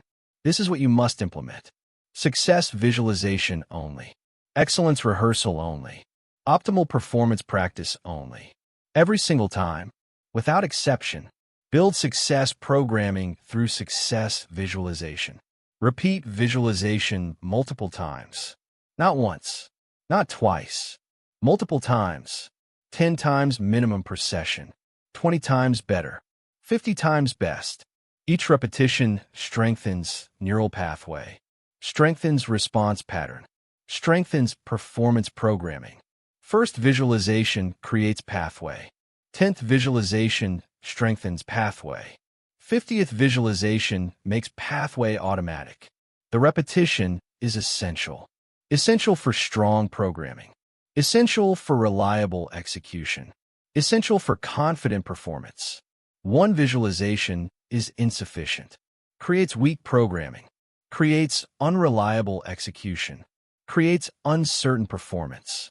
Multiple repetitions create strong programming. Create reliable execution. Create confident performance. Visualize repeatedly. Program deeply. Execute successfully. Unprepared minds freeze. Rehearsed minds execute. Visualization programs performance before pressure arrives. Practice visualization daily. Every day until high-pressure moment arrives. Daily repetition creates strongest programming, creates deepest patterns, creates most reliable execution. 1 week before presentation. Visualize daily. 10 repetitions per day. 70 total visualizations before real presentation. This extensive rehearsal programs mind completely. Programs response patterns deeply. Programs success thoroughly. When real presentation arrives, you have presented 70 times mentally. 70 successful presentations rehearsed. 70 perfect executions visualized. Real presentation is 71st presentation, not first presentation. 71st. Mind follows established pattern, follows rehearsed pathway, follows programmed response. Execution is smooth, confident, successful, because execution was rehearsed 70 times before real attempt. This is preparation. This is programming. This is why operators succeed when civilians fail. Advanced implementation. Contingency visualization. Visualize optimal scenario. Also visualize contingencies. What if something goes wrong? What if unexpected happens? What if difficulty arises? Visualize contingency. Visualize your optimal response to contingency. Visualize successful handling of difficulty. Visualize recovery from problem. This programs contingency responses. Programs problem-solving patterns. Programs adaptive execution. Real moment arrives. Unexpected problem happens. Mind is programmed response. Programmed through contingency visualization. You handle problems smoothly. Adapt effectively. Recover successfully because you rehearsed this contingency mentally, because you visualized this problem, because you practiced this response. Contingency visualization creates resilient performance, creates adaptive execution, creates success despite problems. Operators always visualize contingencies, always rehearse problems, always practice adaptive responses. This is advanced preparation. This is comprehensive programming. This is operator-level visualization. You will doubt visualization effectiveness initially. Will think mental practice cannot substitute real practice. This doubt is wrong. Research proves visualization effectiveness. Athletes use visualization extensively. Olympians, professionals, champions. Mental practice improves performance measurably, significantly, consistently. Brain scans show visualization activates same regions as real performance, creates same neural patterns, programs same responses. Mental practice creates real preparation, real programming, real performance improvement. Trust the science. Trust the method. Trust the process. Visualize consistently. Program systematically. Perform successfully. Doubt is civilian thinking. Trust is operator thinking. Choose operator thinking. Choose trust. Choose visualization. Watch performance improve dramatically. That is the key. Visualization must be consistent, must be systematic, must be extensive. Occasional visualization produces weak results. Sporadic rehearsal produces unreliable programming. Inconsistent practice produces unpredictable performance. You need consistent visualization, daily practice, multiple repetitions, extensive rehearsal. This consistency creates strong programming, reliable patterns, predictable success. Make visualization non-negotiable. Part of preparation ritual, part of performance protocol, part of success system. Every important moment gets visualized. Every high-pressure situation gets rehearsed. Every critical performance gets practiced mentally. Without exception, without excuse, without omission. This consistency separates operators from civilians, separates prepared from unprepared, separates successful from unsuccessful. Be consistent. Be systematic. Be successful. You understand now that unprepared minds freeze during pressure. You understand that visualization programs neural pathways for success. You understand that mental rehearsal must be vivid, repeated, and systematic. Stop entering high-pressure moments unprepared. Start visualizing scenarios extensively before execution. Stop improvising under pressure. Start executing program patterns under pressure. Stop hoping for success. Start programming for success through visualization. Identify scenario. Close eyes. Visualize vividly. See perfect execution. Engage all senses. Repeat extensively. Daily practice. Multiple repetitions. Program success deeply. Then execute confidently. This is operator preparation. This is performance programming. This is visualization mastery. Rehearse mentally. Execute physically. Succeed consistently. Through systematic visualization. Through extensive mental rehearsal. Through programmed success patterns. You visualize success now. Next, you must understand what enables execution. Chapter 8. Detachment under fire. Observe without emotion during crisis. Crisis develops. You become emotionally immersed. Immersed in fear. Immersed in panic. Immersed in overwhelm. This immersion destroys performance. Destroys thinking.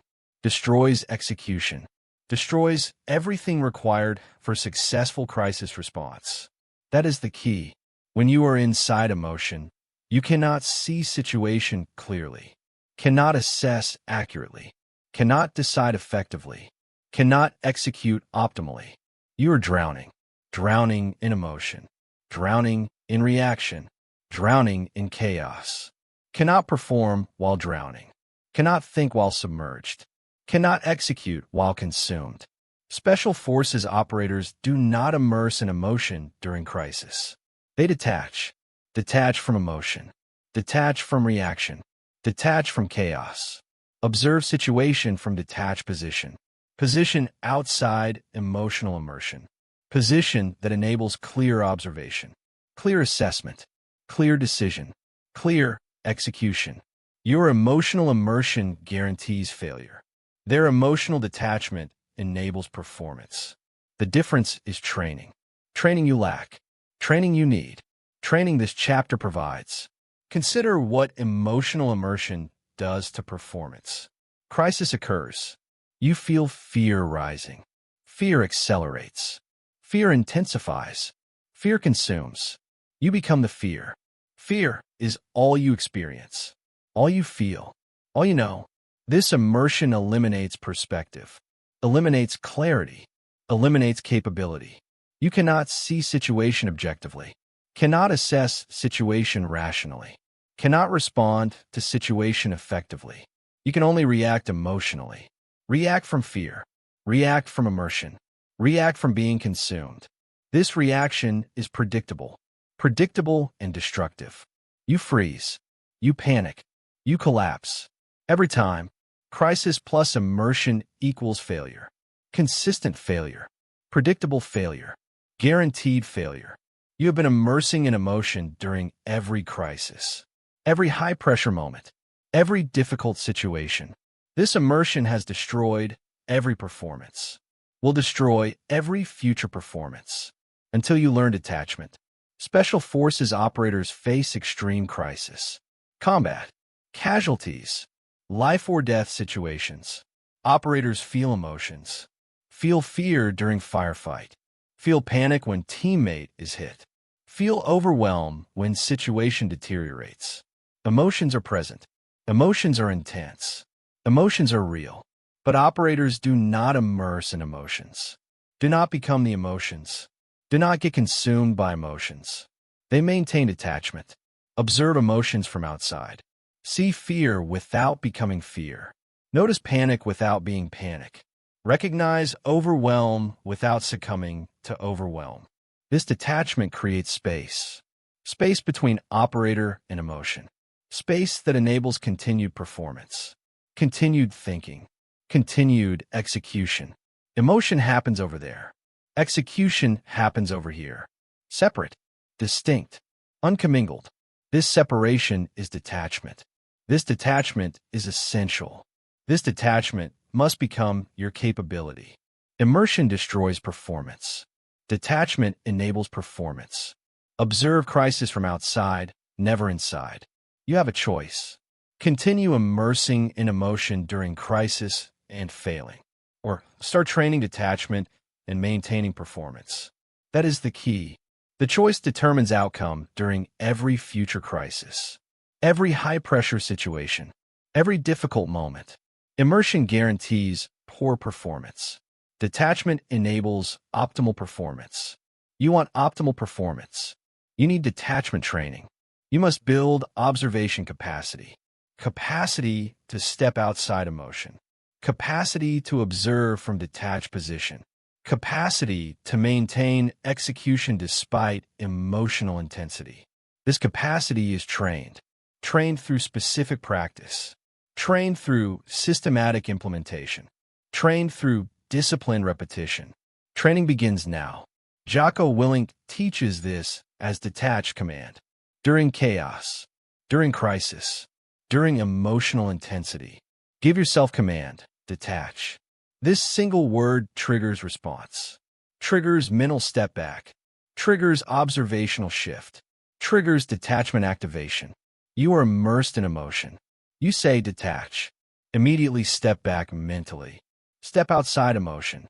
Observe from external position. See yourself in crisis. See your emotional reaction. See situation from above, from outside, from detached perspective. This mental step creates space. Space between you and emotion. Space that enables performance. Space that maintains capability. The command is simple. The effect is powerful. The practice is essential. Learn this command. Use this command. Master this command. Detach. Single word. Immediate effect. Crisis performance enabled. Implementation requires crisis simulation. Cannot learn detachment during calm. Cannot practice observation during comfort. Cannot train stepping back during ease. Must practice during actual stress. During simulated crisis. During creative pressure, create high-stress situation deliberately. Situation that triggers emotion, triggers immersion, triggers consumption. Physical stress through exercise intensity. Mental stress through cognitive challenge. Emotional stress through difficult scenario. Any stress that creates emotional activation. Any pressure that triggers immersion. During this stress, practice detachment. Feel emotion rising. Give command, detach. Step back mentally. Observe from outside. See yourself experiencing stress. See emotion happening. Maintain observational distance. This practice during simulated crisis builds detachment capacity, builds stepping back skill, builds observation capability. Practice repeatedly. Build capacity progressively. Master detachment systematically. Immersion destroys performance. Detachment enables performance. Observe crisis from outside, never inside. Advanced technique. Verbal description from detachment. You detach. You observe from outside. Now describe what you see. Describe out loud. I am in crisis situation. I feel fear. Heart rate elevated. Breathing rapid. Hands shaking. Emotion is intense. But I observe this from outside. I see myself experiencing fear. I maintain observational position. This verbal description strengthens detachment, strengthens observational distance, strengthens separation between observer and observed. Speaking from detached position reinforces detached position, makes detachment more stable, more reliable, more maintainable. Practice verbal description during training, during simulation, during practice crisis. Build stronger detachment through describing what you observe from outside position. Viktor Frankl discovered detachment in Auschwitz. Discovered through extreme adversity. Discovered through maximum crisis. Discovered capacity to observe suffering from outside. To see himself suffering while maintaining observational distance. This detachment enabled survival, enabled psychological resilience, enabled maintenance of humanity during inhumane conditions. He teaches, between stimulus and response, there is a space. In that space is our power to choose our response. Detachment creates this space, creates distance between what happens and how you respond, creates gap that enables choice, enables conscious response instead of automatic reaction, enables performance instead of immersion. You need this space, this gap, this detachment. Crisis will come. Pressure will arrive. Emotion will activate. Detachment creates space that enables performance, creates gap that enables choice, creates distance that enables success. That is the key. Detachment is not suppression, not denial, not pretending emotion does not exist. Detachment is observation. Observation from outside. Observation that acknowledges emotion while maintaining separation. Emotion exists. You see emotion. You acknowledge emotion. But you observe emotion from detached position, from outside position, from place that maintains performance capability. The emotion does not control you, does not consume you, does not immerse you, because you observe emotion from outside. Maintain separation through observation. Maintain performance through detachment. This is operator capability. This is trained skill. This is essential for crisis performance. Train observation. Train detachment. Train separation between observer and emotion. Build capacity that enables performance when emotion is maximum intensity. Practice detachment daily. Daily in small moments. Small stresses. Small emotions. Build capacity before large crisis requires it. Someone irritates you. Feel irritation. Give command, detach. Step back mentally. Observe yourself feeling irritated. Observe from outside. See irritation happening. Maintain detachment. Traffic creates frustration. Feel frustration. Command, detach. Step back. Observe frustration from outside. See yourself experiencing frustration. Maintain observational distance. Deadline creates pressure. Feel anxiety. Command, detach. Step back. Observe anxiety from outside. See yourself feeling anxious. Maintain detachment. Each small practice builds capacity, builds detachment skill, builds observation ability. Small practice prepares for large crisis. Small detachment training enables large crisis performance. Practice daily. Build progressively. Master systematically. Immersion destroys performance. Detachment enables performance. Observe crisis from outside, never inside. You will fail at detachment initially. We'll immerse in emotion. We'll get consumed. We'll lose observational distance. This is normal. This is expected.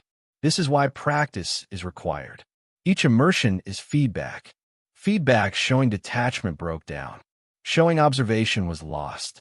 Showing practice is needed. After each immersion, practice detachment 10 times. 10 repetitions.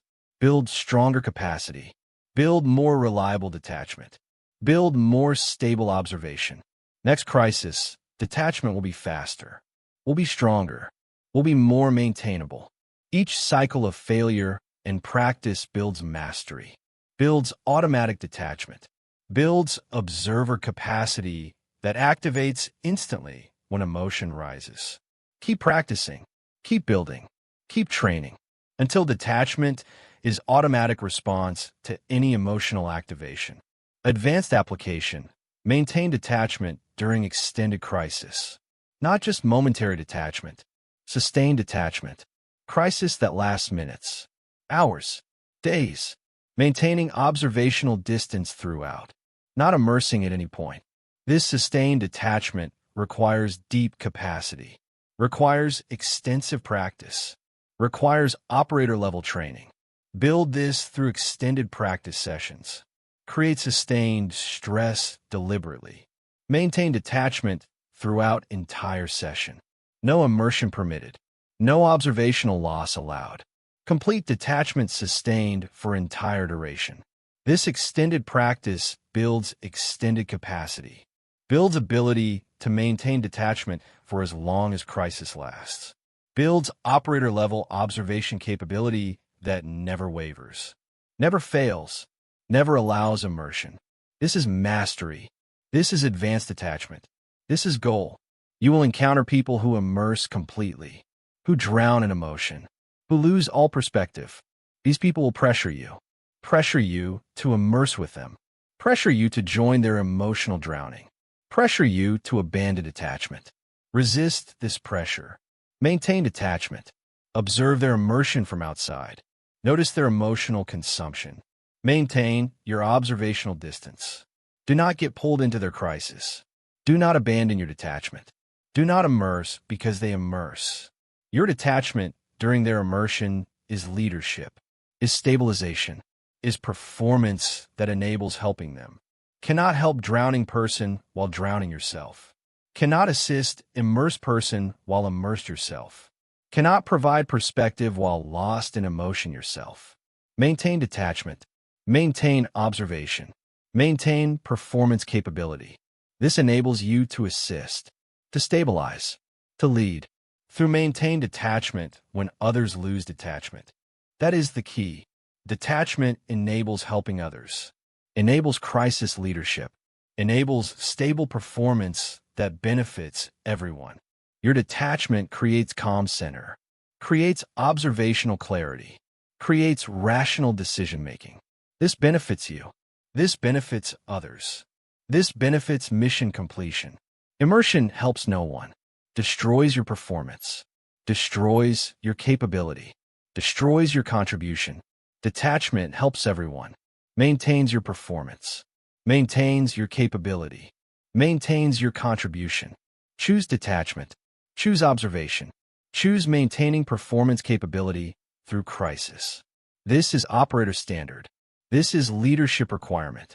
This is essential capability for anyone facing crisis. Anyone requiring performance under pressure. Anyone needing execution despite emotional intensity. Train detachment. Practice observation. Master separation between emotion and execution. You understand now that emotional immersion destroys crisis performance.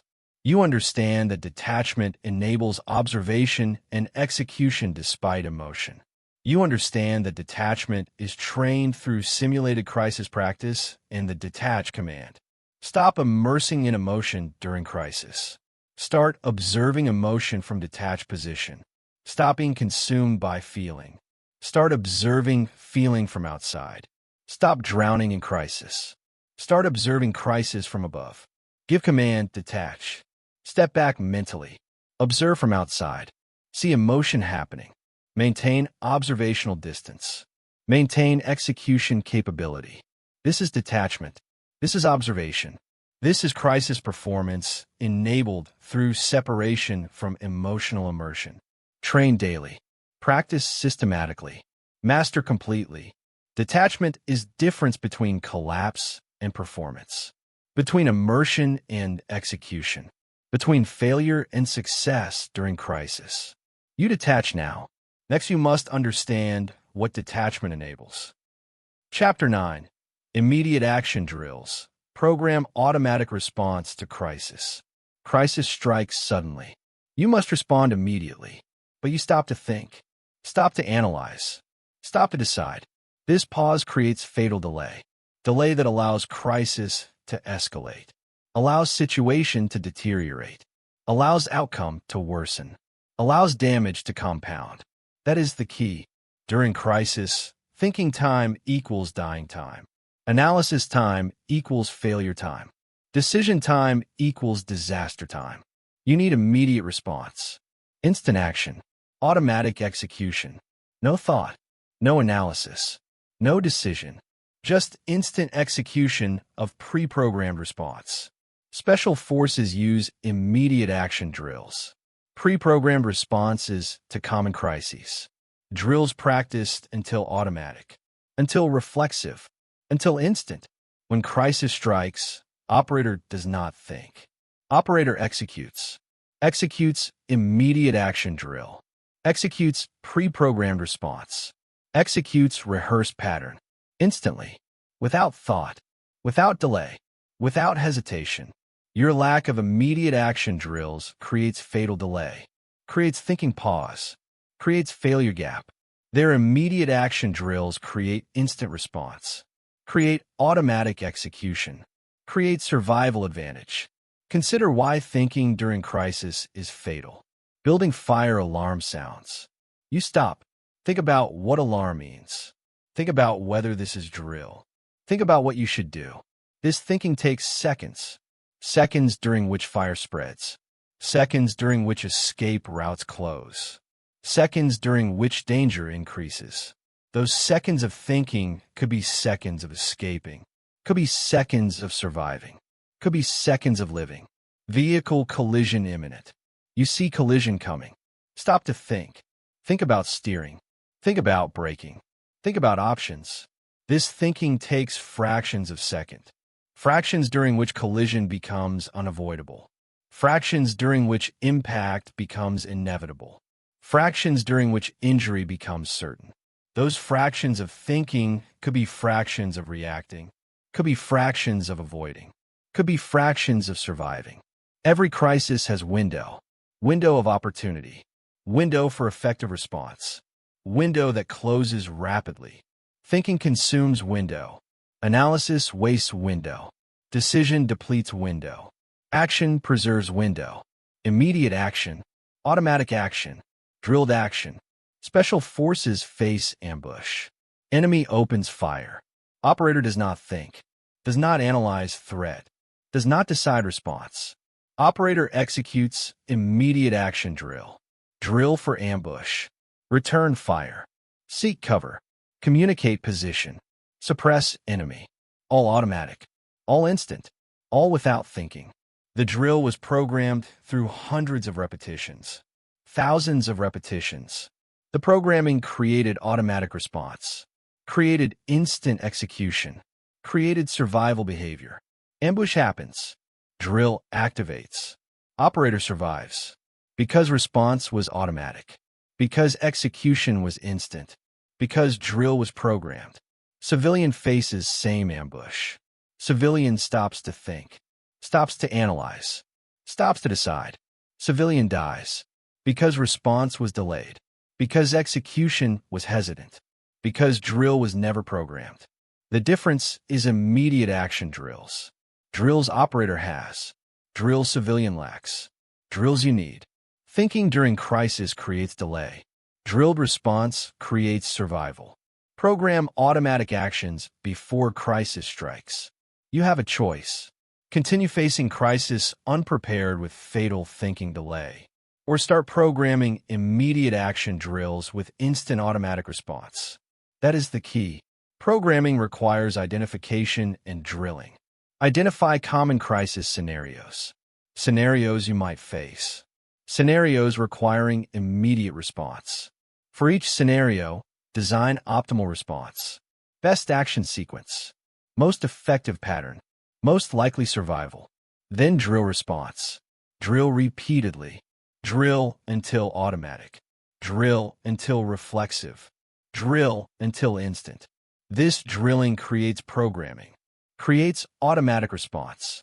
Creates survival capacity. Without drilling, you think during crisis. With drilling, you execute during crisis.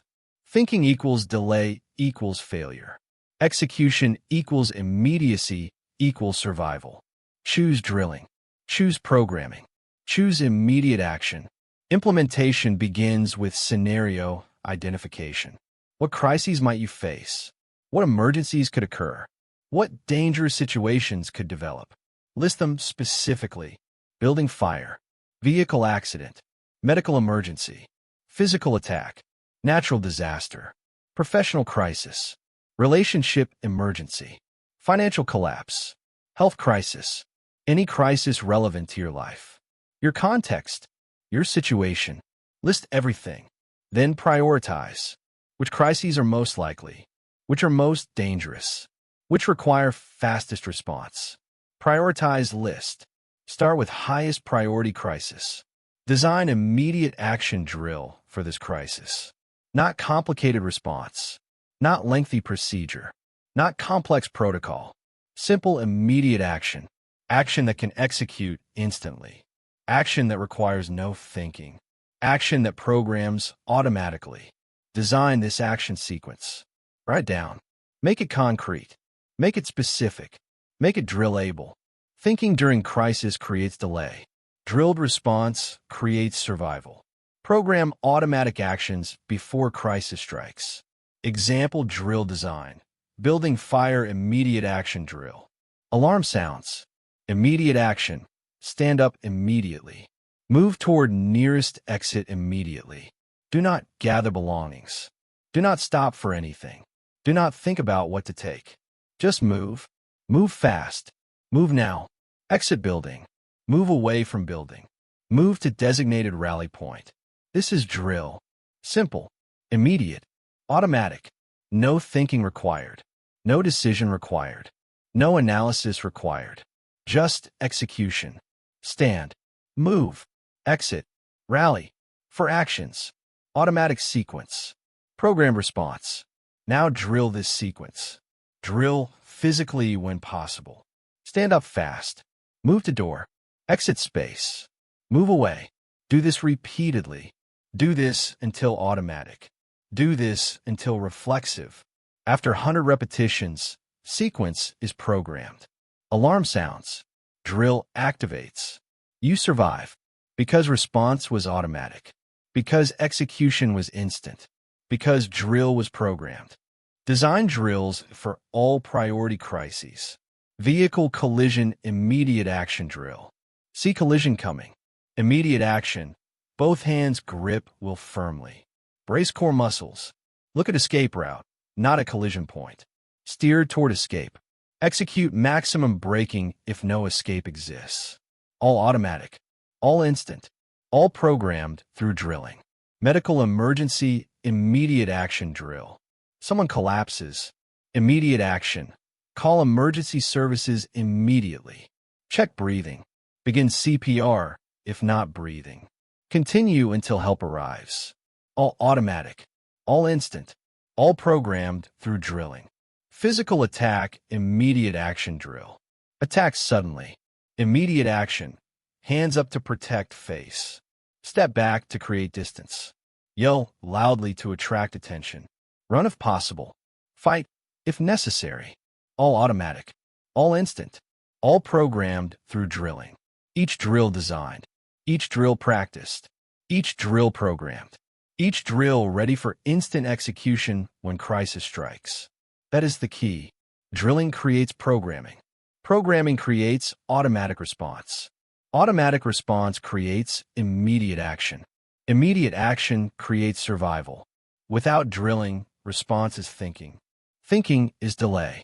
Delay is failure.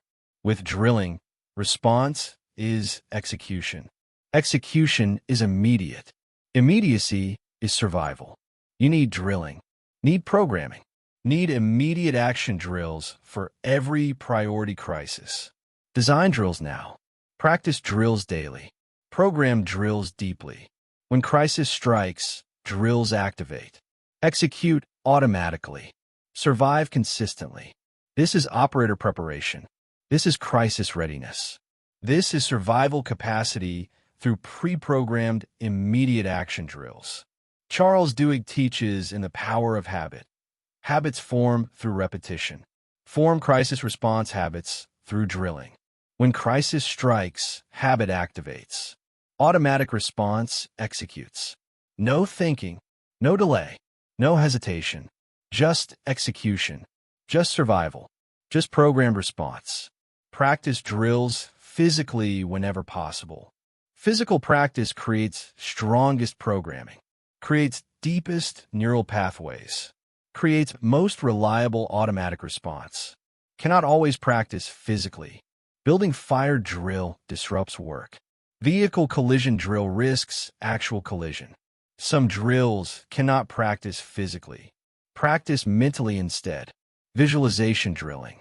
Close eyes. Visualize crisis occurring. Visualize executing immediate action drill. Visualize perfect execution. Visualize successful outcome. Repeat mentally. 10 times. 20 times. 50 times.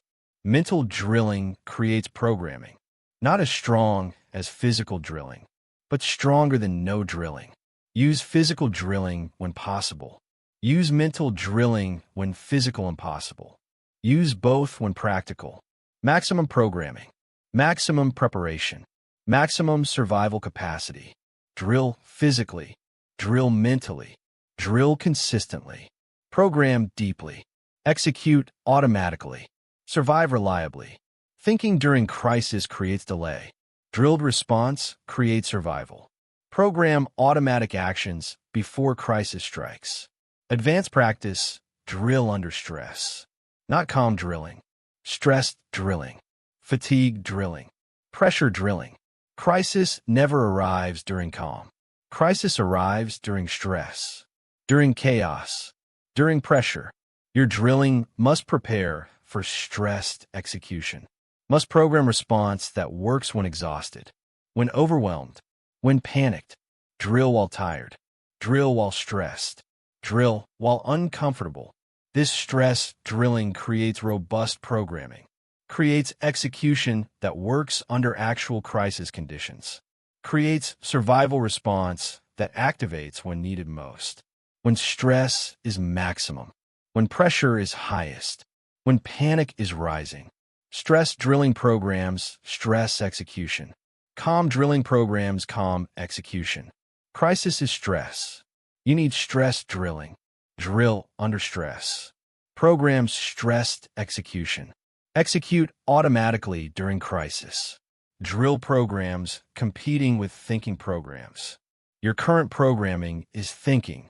Thinking during crisis. Analyzing during emergency. Deciding during danger. This thinking programming is deep. Deep from years of reinforcement. Years of education. Years of being told to think before acting. This programming must be overridden. Overridden by drilling programming. Drilling programming must be deeper. Must be stronger. Must be more automatic. This requires extensive drilling. Requires consistent drilling. Requires permanent drilling.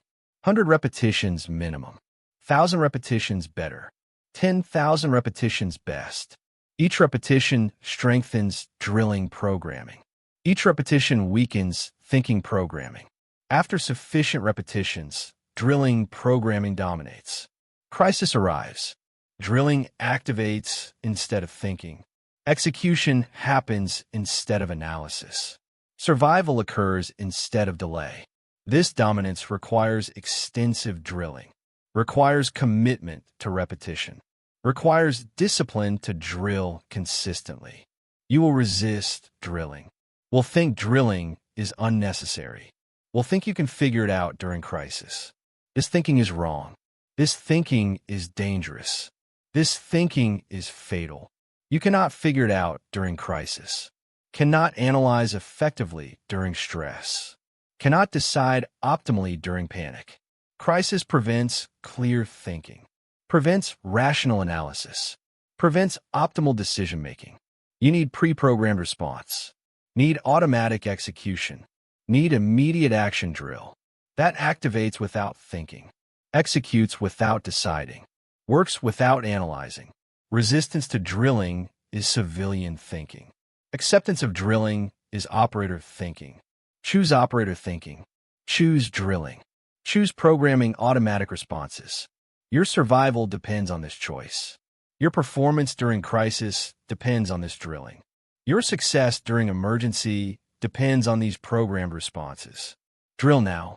Program deeply. Execute automatically. Survive consistently. That is the key. Immediate action drills are insurance.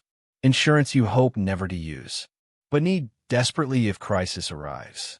You pay insurance premium through drilling, through repetition, through practice.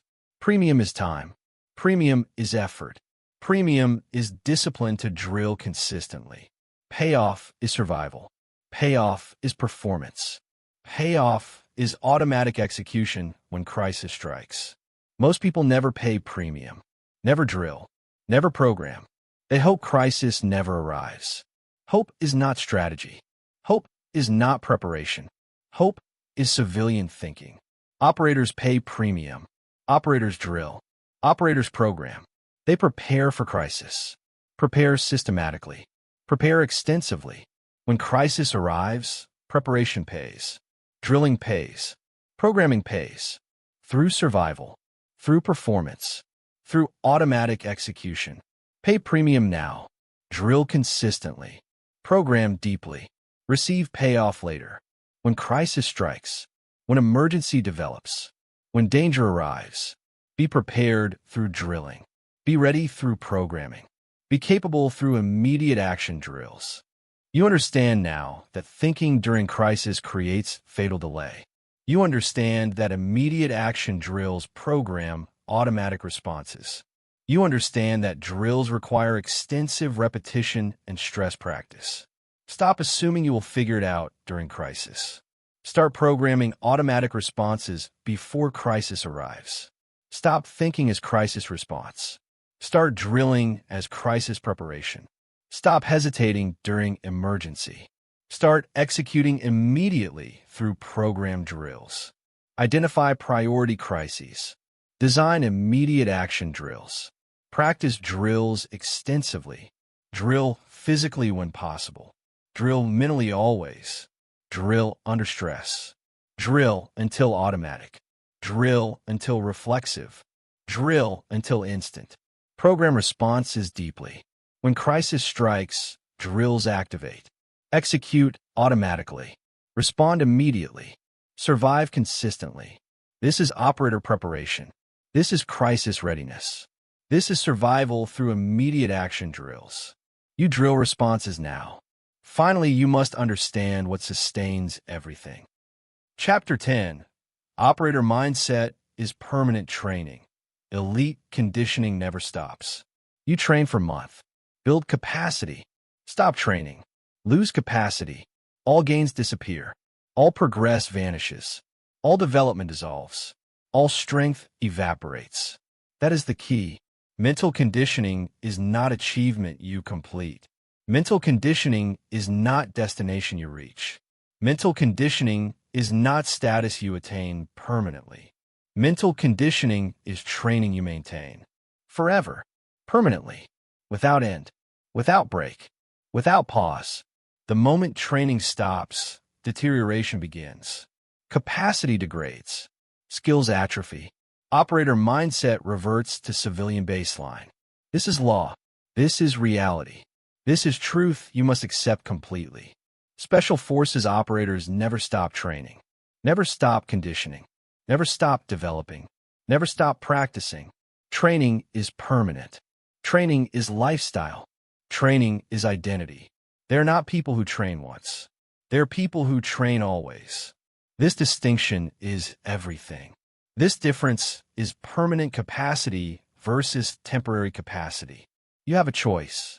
Train temporarily and lose everything, or train permanently and build everything. Forever. Consider why capacity requires permanent training. Mental conditioning is adaptation. Adaptation to stress. Adaptation to pressure. Adaptation to adversity. Adaptation requires consistent stimulus. Remove stimulus. Adaptation reverses. Body adapts to stress during training. Body adapts away from stress during no training. Mind adapts to pressure during conditioning. Mind adapts away from pressure during no conditioning. Adaptation is bidirectional. Works forward during training. Works backward during no training. You build capacity through training. You lose capacity through no training. Equally, consistently, inevitably. You trained breathing control for a month. Built capacity. Stopped training. Lost capacity. Breathing control degraded. Reverted to automatic stress breathing. You trained compartmentalization for weeks. Built separation. Stopped training. Lost separation. Emotions controlled actions again. You trained attachment for days. Built observation capacity. Stopped training. Lost observation. Immersed in emotions again. Every capacity requires permanent training. Every skill requires permanent practice. Every adaptation requires permanent stimulus. Special Forces training never stops. Basic training, advanced training, ongoing training, deployment preparation, post-deployment sustainment, continuous training, continuous conditioning, continuous development. Why? Because operators understand reality. Understand that capacity requires maintenance. Understand that skills require practice. Understand that adaptation requires stimulus. Stop training. Start losing. Start degrading. Start reverting. This is unacceptable for operators. Unacceptable for missions. Unacceptable for survival. Therefore, training never stops. Never pauses. Never ends. Permanent training. Permanent conditioning. Permanent development. This creates permanent capacity, permanent readiness, permanent operator status. You need same understanding, same commitment, same permanence. Mental conditioning is not temporary project. Mental conditioning is permanent practice. Accept this reality. Commit to this permanence. Train forever. Maintain capacity forever. Remain operator forever. Operator conditioning is not achievement. Operator conditioning is permanent training. Train forever or lose everything. You have a choice. Accept permanent training requirement and build permanent capacity, or reject permanent training and experience permanent limitation. That is the key. No middle ground exists. No part-time operator exists. No occasional training produces sustained capacity. Either train permanently or remain civilian permanently. Either commit fully or lose completely. Either embrace forever training or accept forever weakness. The choice is binary. The choice is clear. The choice is yours. Choose permanent training. Choose permanent capacity. Choose permanent operator status. Through daily practice. Through consistent conditioning. Through forever commitment to mental training that never stops, never pauses, never ends. This is requirement. This is standard. This is reality of maintaining elite mental conditioning. Implementation requires daily non-negotiables.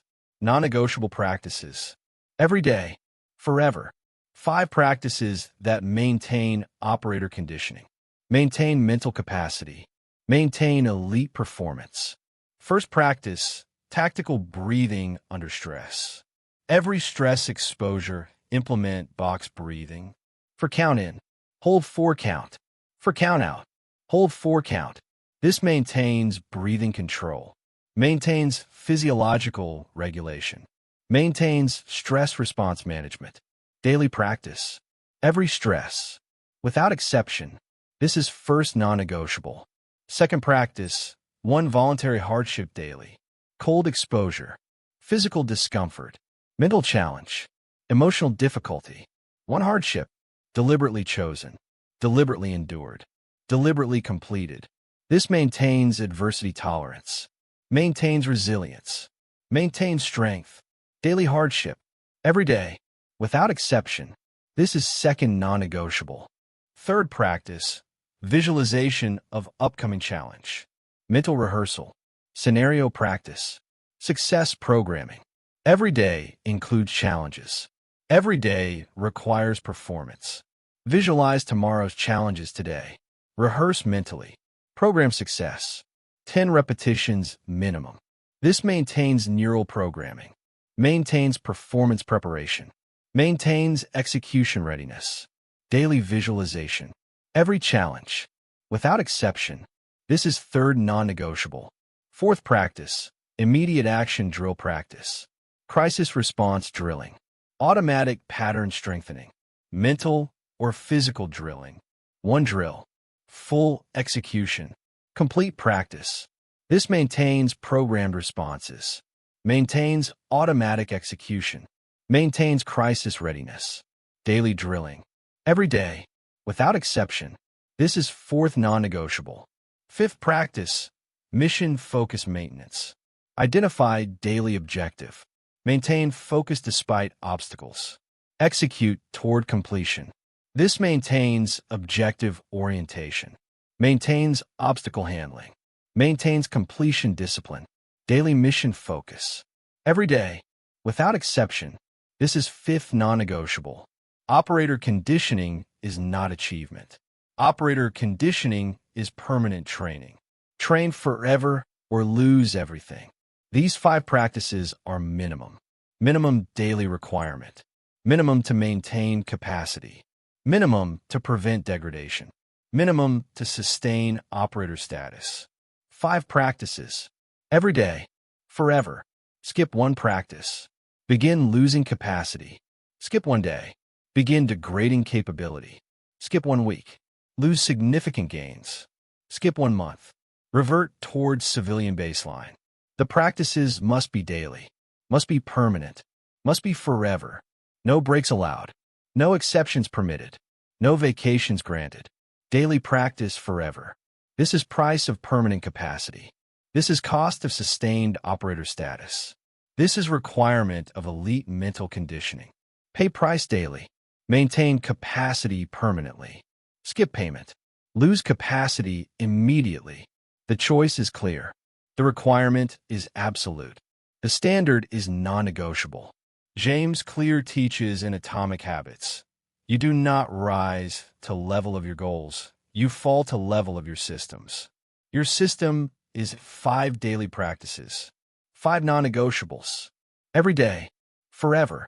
This system maintains capacity. This system prevents degradation. This system sustains operator status. Without system, you rely on motivation. Motivation fluctuates. Motivation disappears. Motivation fails. With system, you rely on discipline. Discipline is consistent. Discipline is reliable. Discipline is permanent. System is discipline structure. Structure that maintains training. Structure that sustains practice. Structure that prevents failure. Trust system. Execute practices. Maintain capacity. Daily. Permanently. Forever. System works. Motivation fails. Choose system. Choose discipline. Choose daily practices. Choose permanent capacity through permanent training. After months of daily practice, transformation occurs. Transformation from training to identity. You're not person practicing operator conditioning. You are operator, not person trying to think like special forces. You're a person whose mind functions like special forces, not person forcing elite mentality. You're a person whose natural mentality is elite. The training shaped identity. Identity maintains training effortlessly. This is goal, not to practice operator conditioning through willpower forever. To become operator through identity transformation. The becoming takes time, takes daily practice, takes permanent commitment. But becoming is permanent. Practice is temporary bridge to permanent identity. You practice until you become. Then being operator is natural expression of who you are. Natural state, natural behavior, natural capacity. This transformation is available. This transformation requires time. This transformation demands daily practice. Practice daily. Become operator. Maintain forever. That is the key. Identity transformation happens through consistency. Consistent daily practice. No breaks.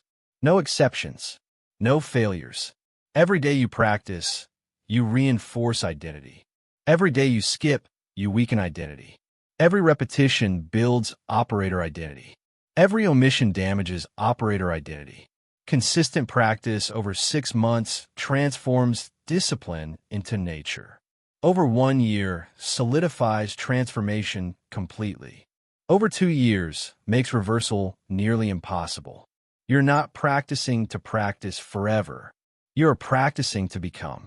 To become person for whom operator thinking is natural. For whom stress performance is automatic. For whom crisis execution is reflexive. Practice daily. Become permanently. Transform from practicing operator to being operator. From doing operator things to being operator person. This is path. This is transformation. This is becoming that makes permanent capacity inevitable. Operator conditioning is not achievement. Operator conditioning is permanent training. Train forever or lose everything. You will face challenges to daily practice. Days when tired. Days when stressed. Days when discipline feels impossible. Days when practice seems unnecessary. Days when training feels pointless. These days are most important. These days determine trajectory. Easy to practice when motivated. Easy to maintain when energized. Easy to execute when feeling strong. Warriors practice when tired. Warriors practice when stressed. Warriors practice when weak. Because practice on hard days builds more than practice on easy days. Hard day practice proves commitment. Easy day practice proves nothing. You practiced every easy day for a month. Then quit on first hard day. All practice wasted. All progress lost. All capacity disappeared. You practiced through hard days. Built unbreakable habit. Built unshakable identity. Built permanent capacity. Hard days matter most. Practice through them. Build permanently through them. Succeed completely because of them. Advanced understanding. Operator conditioning becomes competitive advantage. In world of civilians, operator dominates.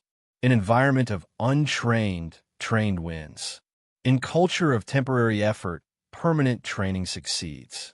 Your daily practice creates advantage. Advantage that compounds. Compounds daily.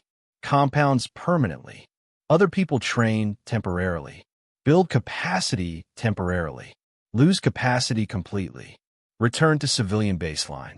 You train permanently. Build capacity permanently. Maintain capacity continuously. Sustain operator status always. Over time, gap between you and them becomes massive. Massive capacity gap. Massive performance gap. Massive achievement gap. Not because you are more talented. Because you practice daily while they practiced occasionally. Your permanent training created permanent capacity.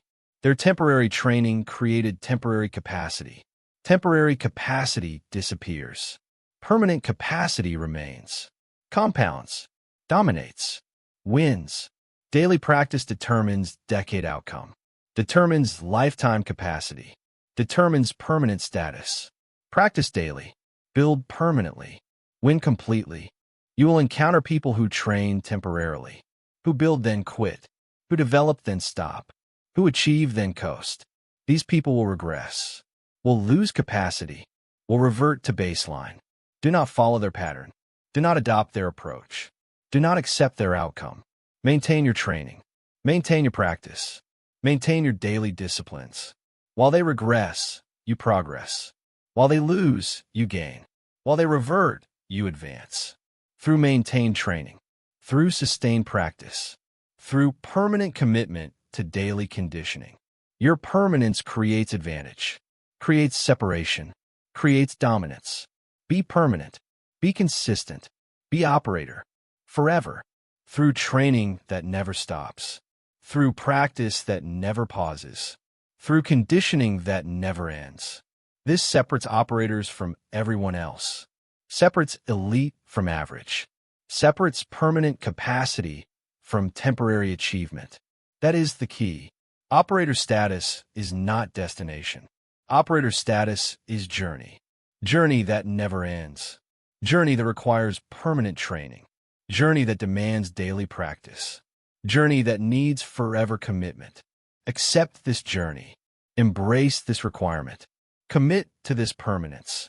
You're not training to reach operator status, then stop.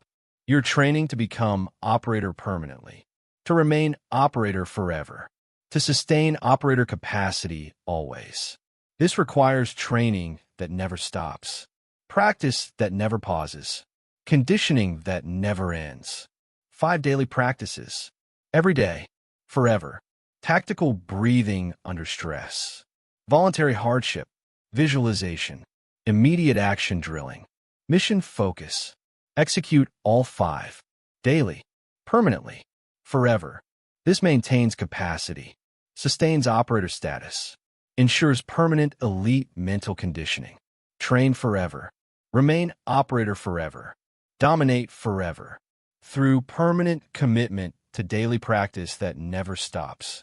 You understand now that mental conditioning requires permanent training. You understand that capacity degrades without sustained practice. You understand that 5 daily practices maintain operator status. Stop viewing conditioning as temporary achievement. Start viewing conditioning as permanent training. Stop practicing inconsistently. Start practicing daily without exception. Stop seeking breaks from discipline. Start embracing discipline as identity. 5 practices. Every day. Forever. Tactical breathing under stress. Voluntary hardship daily. Visualization of challenges. Immediate action drill practice. Mission focus maintenance. Execute all 5. Daily. Permanently. Successfully.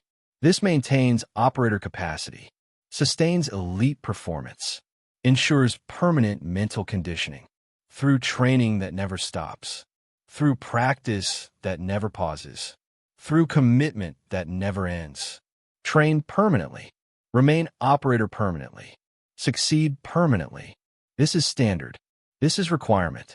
This is operator reality. Accept it. Commit to it. Live it. Forever. You commit to permanent training now. You have learned 10 principles. Your mind is untrained. Recognize baseline. Stress inoculation. Train under pressure.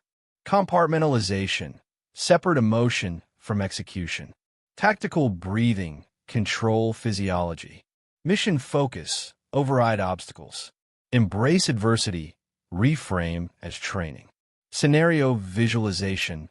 Rehearse success. Detachment. Observe without immersion. Immediate action drills. Program automatic response. Permanent training. Condition forever. These principles transform civilian minds into operator minds. Transform untrained into trained. Transform reactive into responsive.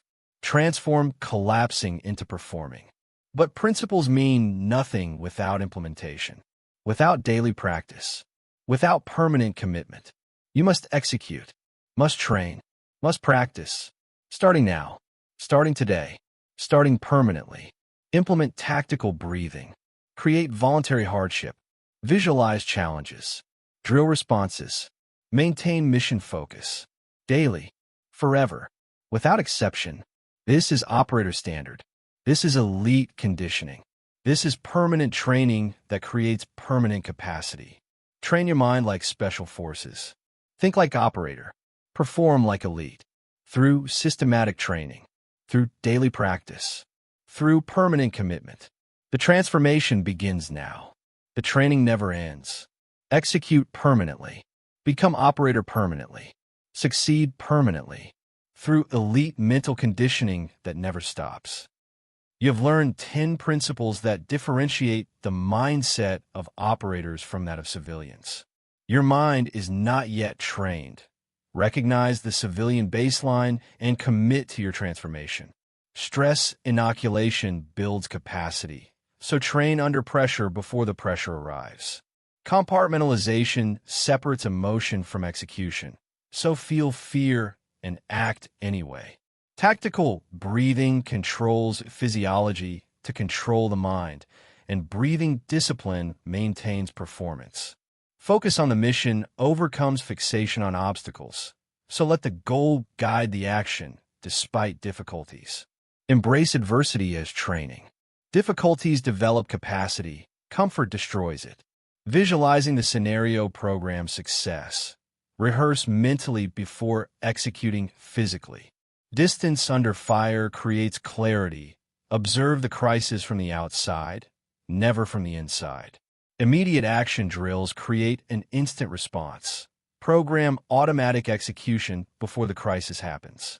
Operator conditioning is lifelong training.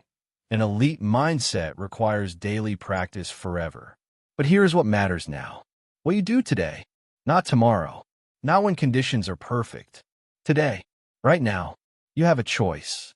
Continue operating on untrained civilian baseline and collapsing when pressure arrives. Or start implementing operator conditioning immediately and performing when pressure strikes. The training begins with action. Practice tactical breathing now. 4 in, hold 4, 4 out, hold 4. 10 cycles. Identify one voluntary hardship for today. Cold shower. Extra training. Difficult task. Execute it. Visualize tomorrow's biggest challenge. 10 mental rehearsals. See perfect execution. Program success. Commit to 5 daily practices. Tactical breathing. Voluntary hardship. Visualization. Immediate action drill. Mission focus. These are not suggestions. These are requirements. Stop thinking like civilian. Start training like operator. The elite mental conditioning awaits your commitment. Your operator mind awaits your training. Your unbreakable performance awaits your daily practice. Execute now. Train daily. Perform always. Think like civilian and collapse under pressure. Train like operator and dominate under pressure. The choice is yours. The training is here. The transformation begins now. Become the operator. Through training. Through discipline. Through permanent commitment to elite mental conditioning.